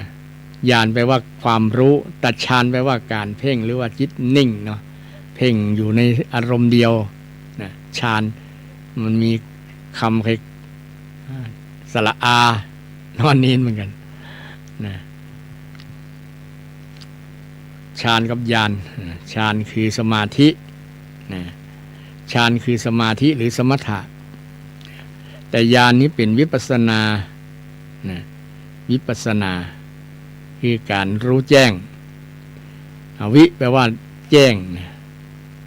เห็นแจ้งนะวิปัสสนาแปลว่าการเห็นแจ้งพระพุทธเจ้าก็ได้หันแจ้งได้รู้แจ้งนะรู้แจ้งกับจิตกับใจพระองค์คานไทยของพระองค์ว่ากิเลสนี่ล้อมเป็นล้อมันตัวร้ายกาจแต่แล้วเนี่ยเราจะย่างให้มันสิ้นเนี่ยต้องนี่เนาะนะหลังจากพระองค์ได้ตรัสรู้แล้วก็ยังมีกิเลสยังมายั่วอยู่นะนางราคาตัณหาอรดีนะมายั่วนะจนเสนามารพญามารทั้งหลายก็ก้านไปเพราะว่าฮู้แล้วว่าพระพุทธองค์นั้นได้ตรัสรู้ได้ทำกิเลสให้สิ้นแล้วบ่มีประโยชน์แล้วบ่มีผลอย่างที่จะทำให้พระองค์ปิกไปเป็นผู้มีกิเลสแหม บ่ปิกคืนละนะบ่ปิกคืนคนที่กิเลสเสี่ยงแล้วบอกคืนละนะบ่เอาอย่างละนะเพราะว่า บ่มีความอยากนะบ่มีความอยากมีอยากเป็นอยากได้นั้นอยากได้นี่แล้วนะเพราะว่าสิ่งที่เป็นความอยากมันเป็นกิเลสนะแต่ก็เมื่อความอยากนี่ก็ศรัทธาก็จะไปตีความหมายว่าความอยากมันเป็นกิเลสหมดนะอยากความอยากบางอย่างมันก็เป็นกุศลนะเช่น อยากปฏิบัติธรรมเนี่ยนะอยากหมดกิเลสเนี่ยนะหรืออยากในทางดีเพื่อนฮ้องว่าฉันทะนะอยากจะทำงานนะทำบุญอยากจะทำบุญทำกุศลเนี่ยมันเป็นความอยากที่ดีอ่ะนะอยากจะให้กุศลเกิดขึ้นในใจเนี่ยนะเป็นความอยากที่ดีเพื่อนฮ้องว่าตันเป็นเพื่อนฮ้องว่า เปิ้นฮ้องว่าฉันทะนะเปิ้นฮ้องว่าฉันทะแปลว่าความพอใจนะเปิงใจนะมีใจฮักที่จะทำดีนะอย่างนี้ก็เป็นความฮักความอยากเหมือนกันแต่อยากในทางดีพระสัมมาสัมพุทธเจ้าก็มีความอยากเช่นเดียวกันเช่นอยากจะให้คนพ้นทุกข์เนี่ยนะมีกรุณาธรรมเนี่ยสัทธากรุณาธรรมแปลว่าอยากจะให้คนพ้นทุกข์นะเป็นความอยากที่ดีนะอยากจะหันความเจริญได้หันความเจริญของคนนะคนเจริญกว่ากับอิจฉาตาร้อนเนี่ยก็เป็นความอยากที่ดีนะความอยากที่ดีแต่คนส่วนมากก็อยากจะให้คนที่มันเจริญกว่าได้ชิบหายได้ล้มละลายได้รับผลกระทบจะได้สมน้ำหน้าอย่างประมาณนั้นก็มีคนมีความอยากแบบนี้ก็มีนะอิจฉาเปิ้นอยากจะให้เปิ้นล้มชิบหายอยากจะให้เปิ้นล้มละลายอยากจะเปิ้นให้บ่เหลืออย่างสักอย่างนะมันเกินหน้าเกินตาเฮาอิจฉามันนะคอยมัน อยากลักษณะนี้เป็นกิเลสนะถ้ามันเกิดขึ้นในใจแล้วหาวิธีกำจัดนะหาวิธีกำจัดความอยากที่บ่ดีอยากอกุศลอยากที่เป็นอกุศลทั้งหลายนะเปิ้นฮ้องว่าตัณหานะเปิ้นฮ้องว่าตัณหาเช่นอยากจะมีเงินแต่บ่ทำงานเนี่ยเป็นความอยากเลยล่ะเป็นอยากตัณหาแต่ถ้าอยากมีเงินอยากจะก็ต้องทำงานต้องฮ้องว่าอยากทำงานนะถึงจะเป็นฉันทะนะเช่นเราอยากจะทำงานแบบสุจริตเป็นสัมมาชีพในมรรคมีองค์8กับสัมมาชีพมีเปเลอะเนาะศรัทธาหลายๆอย่างที่บ่เบียดเบียนบ่ไปค้ายาบ้าบ่ไปค้าสิ่งเสพติดทั้งหลายนะค้าเหล้าค้าเฮโรอีนค้าหวยเนี่ยค้าหมดเนี่ยเป็นอาชีพที่บ่สุจริตเนี่ยอาชีพที่บ่สุจริตแต่เดี๋ยวนี้เพิ่นก็มองว่าเป็นสุจริตแล้วถูกกฎหมายแล้วเนาะค้าหวยนะ นะค้าหวยซึ่งเป็นสิ่งเหล่านี้มันเป็นอบายมุขอ่ะกระทำกันนำให้เกิดความเสื่อมเสียเช่นเพิ่นจะมีกฎหมายเกี่ยวกับอันอย่างเอนเตอร์เทนเมนต์สถาบันบันเทิงครบวงจรนะมีคาสิโนอยู่ตัวเนี่ยนะมีคาสิโนก็คือแหล่งการพนันเนาะแหล่งการพนันซึ่งมันผิดหลักการทางพุทธศาสนาการพนันนี้เป็นอบายมุขตัวสำคัญนะไฟไหม้บ้าน10เตื้อก็ยังเหลือที่ดินอยู่ยังเหลือต่ออยู่เนาะถ้าไฟไหม้ไฟการพนันไหม้ใจนี่มันจะหมดนะแม้แต่ตัวก็บ่เหลือนะตัวก็บ่เหลือเตี่ยวไหนก็ยังบ่เหลือเลย เพราะว่าหมดตัวนะหมดตัวนะแต่เดี๋ยวนี้มันซึมซับอยู่ในคน90 กว่า%แล้วเนาะลองถามคนที่บ่เล่นหวยเนี่ยมีไฟพ่องนะ100 คนมีสักคน2 คนเนี่ยเนาะที่บ่เล่นนอกนั้นเล่นหมดเพราะว่าเป็นความหวังนะ เป็นความหวังของคนนะเพราะว่าถึงวันนี้คนอยู่ได้ด้วยเงินเนาะแต่บ่มีเงินก็บ่มีค่าครองชีพซื้อกับข้าวกับปลาซื้อนั้นซื้อนี้ก็ได้อาศัยเงินแต่รายได้ที่จะให้เงินมันได้มาน่ะมันบ่มีงานทำพ่องบ่ทำงานพ่องขี้ค้านพ่องเนี่ยอยากจะได้โวยๆนะอยากจะได้โวยๆมันก็เลยเป็นสิ่งที่นำพาให้เกิดความหายนะนะคนเราต้องอยากทำงานอยากมีเงินต้องทำงานจึงผ่านพบต้องมันขยันคนที่รวยๆเนี่ยส่วนมากเพิ่นขยันนะ 100% ละเพิ่นขยันได้มาถึงจะมีสีเทาพ่องกับบ่มีนะแต่ว่าอย่างมันนักนะจีนสีเทานะจีนหลอกจีนนะจีนหลอกจีน นะจุจีนนะเอาอันนั้นมาขายให้กันนะทุนทรัพย์บ่เท่าใดนะขายเป็นหมื่นเป็นแสนนี่เป็นมิจฉาชีพส่วนหนึ่งแต่ว่าเป็นเรื่องของเขานะอย่างนี้มาเป็นเรื่องตั้งประเทศเฮาก็แล้วกัน ประเทศเฮาก็แล้วกันนี่ อูเรื่อง การตรัสรู้ว่าจะสิ้นกิเลสสิ้นความทุกข์สิ้นปัญหาจะใดเนี่ยพระพุทธองค์ทรงรู้ก่อนคนในโลกแล้วก็มาบอกไผอยากจะสิ้นความทุกข์สิ้นความอยากที่มีในใจเนี่ยก็ต้องปฏิบัติตามมรรคมีองค์8นี่ไผมีความอยากมีตัณหาเนี่ยมันเป็นเหตุนำมาซึ่งความทุกข์อย่าสร้างความอยากให้เกิดขึ้นต้องวงเล็บว่าสร้างความอยากที่บ่ดีอย่าสร้างความอยากที่บ่ดีให้เกิดขึ้นต้องสร้างความอยากที่ดีน้องว่าฉันทะให้เกิดขึ้นในใจเกิดขึ้นในใจเช่นสร้างเมตตาเมตตาคือความฮักเกิดขึ้นในใจสร้างกรุณาคือความเอ็นดูสงสารเกิดขึ้นในใจ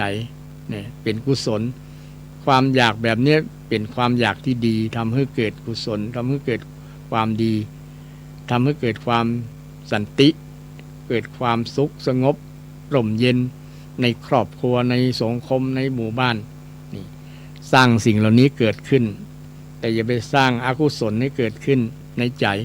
มันจะเป็นเหตุทำให้เกิดปัญหาเกิดความทุกข์ต่างๆตัวมานะนี่เป็นคำสอนในทางพุทธศาสนาพระเจ้าได้สอนไว้เนี่ย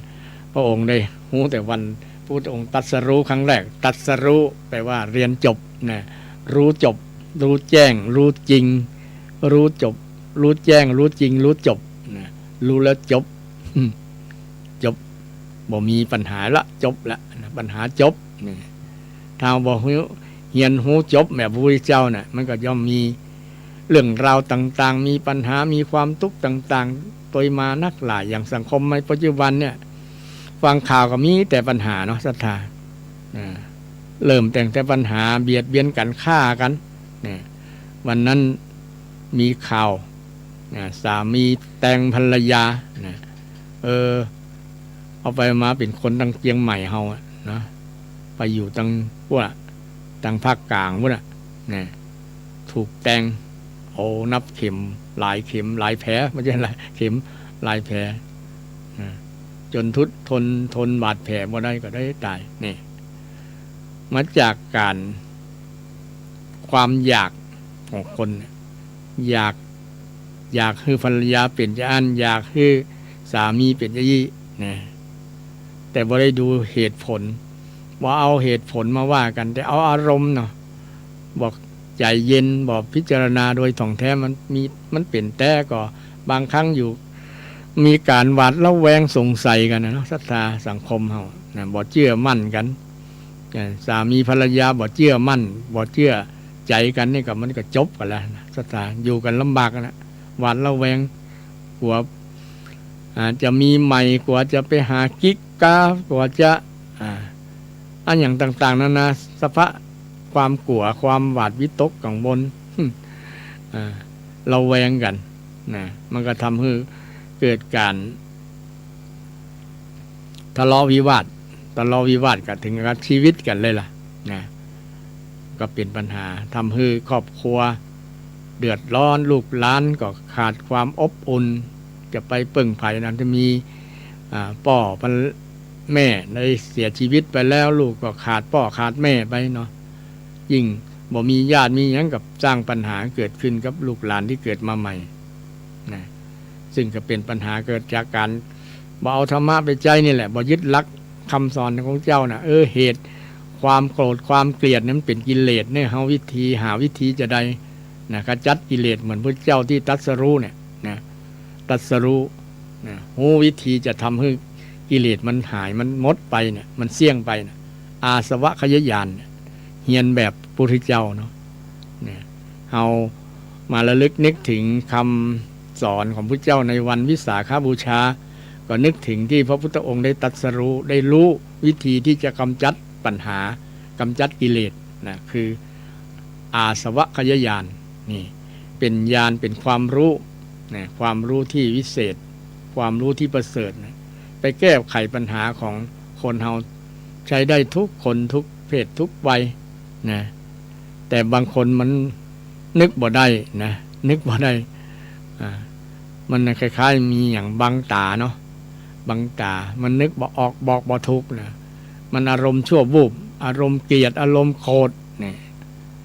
อารมณ์โกรธพุทธองค์ก็เลยคนชาวพุทธทั้งหลายอย่าปล่อยโอกาสให้ความโกรธมันเกิดนะโดยการอยู่กับกุศลอยู่กับเมตตาเนี่ยอย่างตังชาวล้านนาของเราเนาะอยู่กับเมตตาสวดเจริญเมตตาภาวนาเนี่ยสวดบทแผ่เมตตาเนี่ยอิตังทานะกัมมังอิตังศีละกัมมังอิตังภาวนากัมมังนิพพานะปัจจโยโหนตุโนนิจังนี่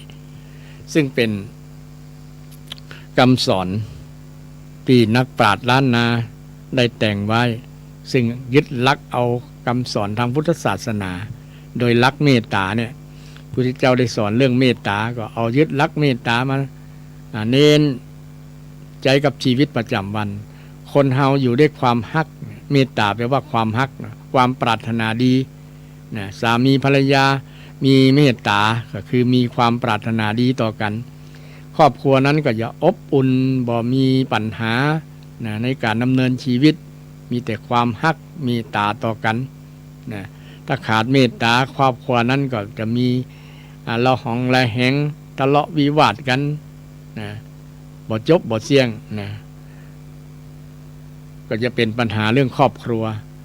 กระทบกระทั่งถึงปัญหาลูกหลานนะขาดความอบอุ่นจะหันพ่อแม่แสดงอาการต่อกันนะกิริยาอาการที่มันฟังแล้ว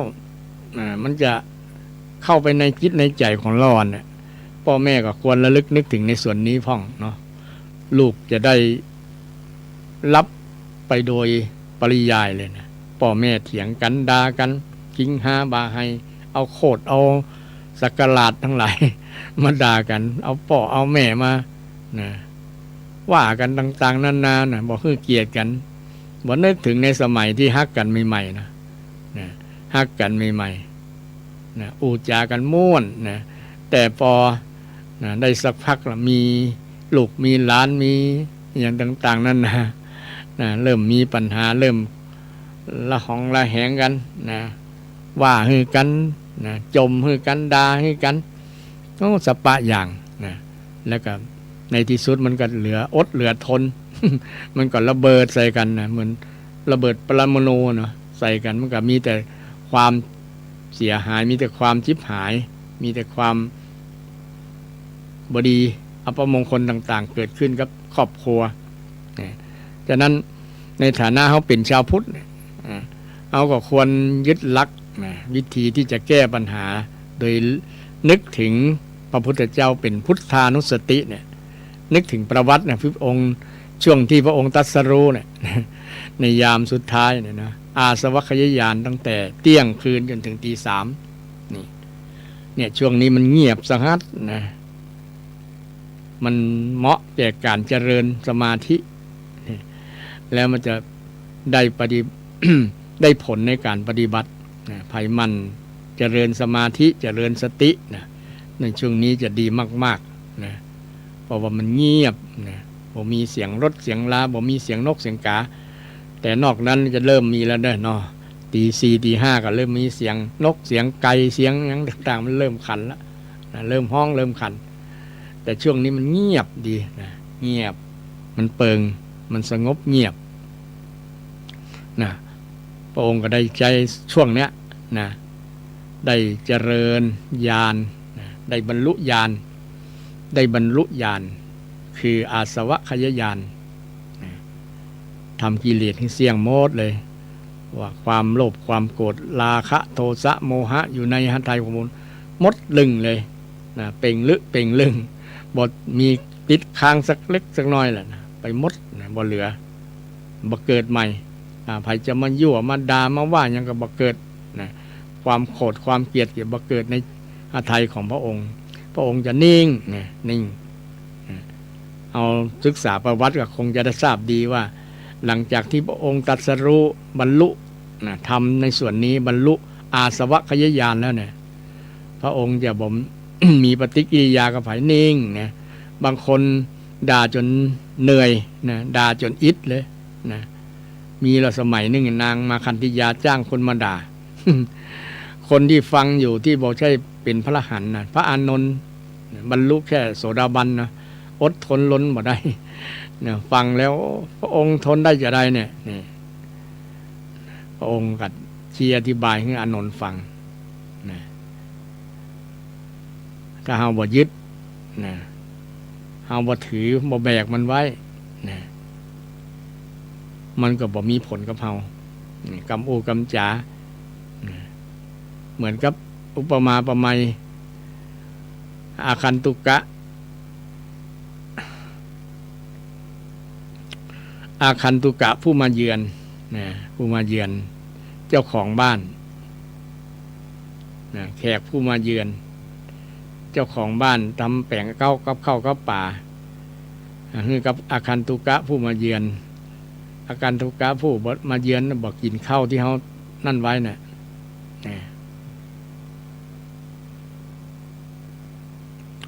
ของนั้นกับข้าวนั้นจะตกเป็นของไผก็ตกเป็นของเจ้าของของเจ้าของบ้าน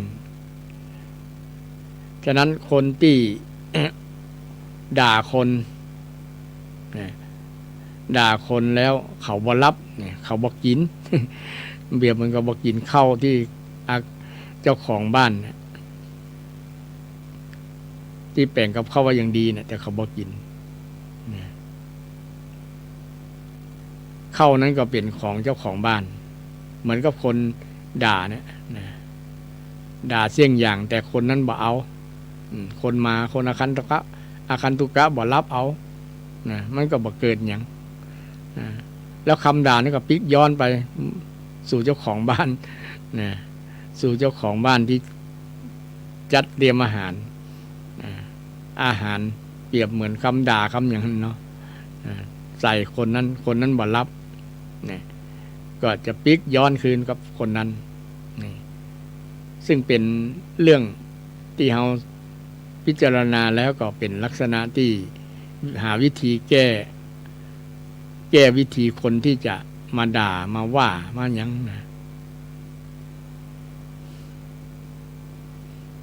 บางครั้งเราบ่รับนิ่งบ่สนใจไปมามันก็ปีกไปหาคนที่ว่านั่นนะเดือดร้อนเข้าตัวเก่าเองจะอดรนทนบ่ไหวคนที่มาว่าด่าเหมือนกับเพิ่นว่าอย่างก็เพิ่นฮ้องว่าอย่างก็เป็นบุคคลที่เหมือนกับวัวสันหลังวะนะ หวาดระแวงทั้งที่คนอื่นบ่ได้อย่างทั้งที่แมลงอย่างต่างๆมันก็บ่ได้มาตอมมากินมาอย่างแต่ว่ามันก็เอาหางมันพัดมันวีอยู่นั่นแหละมันกลัวมันหวาดระแวงเหมือนกับคนบางคนที่มันโนเองแล้วก็ไปว่าคนนั้นคนนี้ทำให้ หรือเกิดการเดือดร้อนนะเกิดการเดือดร้อนแต่นั้น ทำคำสอนของพระเจ้านึงเป็นสรณะเป็นที่พึ่งของเราได้ตลอดนะศรัทธาท่านผู้ฟังเวลามีเหตุการณ์อย่างก็นึกถึงเนี่ยนึกถึงพระพุทธเจ้าในวันสำคัญที่จะถึงนี้ก็ขอให้ศรัทธาญาติโยมท่านทั้งหลายที่รับฟังกันน้อมนำธรรมะของพระสัมมาสัมพุทธเจ้ามาปฏิบัติถือเป็นการปฏิบัติบูชานะคือทำดีด้วยกายด้วยวาจาด้วยใจของเฮาเนี่ยนะได้เอาหลักการของพระพุทธเจ้ามาใช้เนี่ยเวลามีปัญหาอย่างก็นึกถึงคำสอน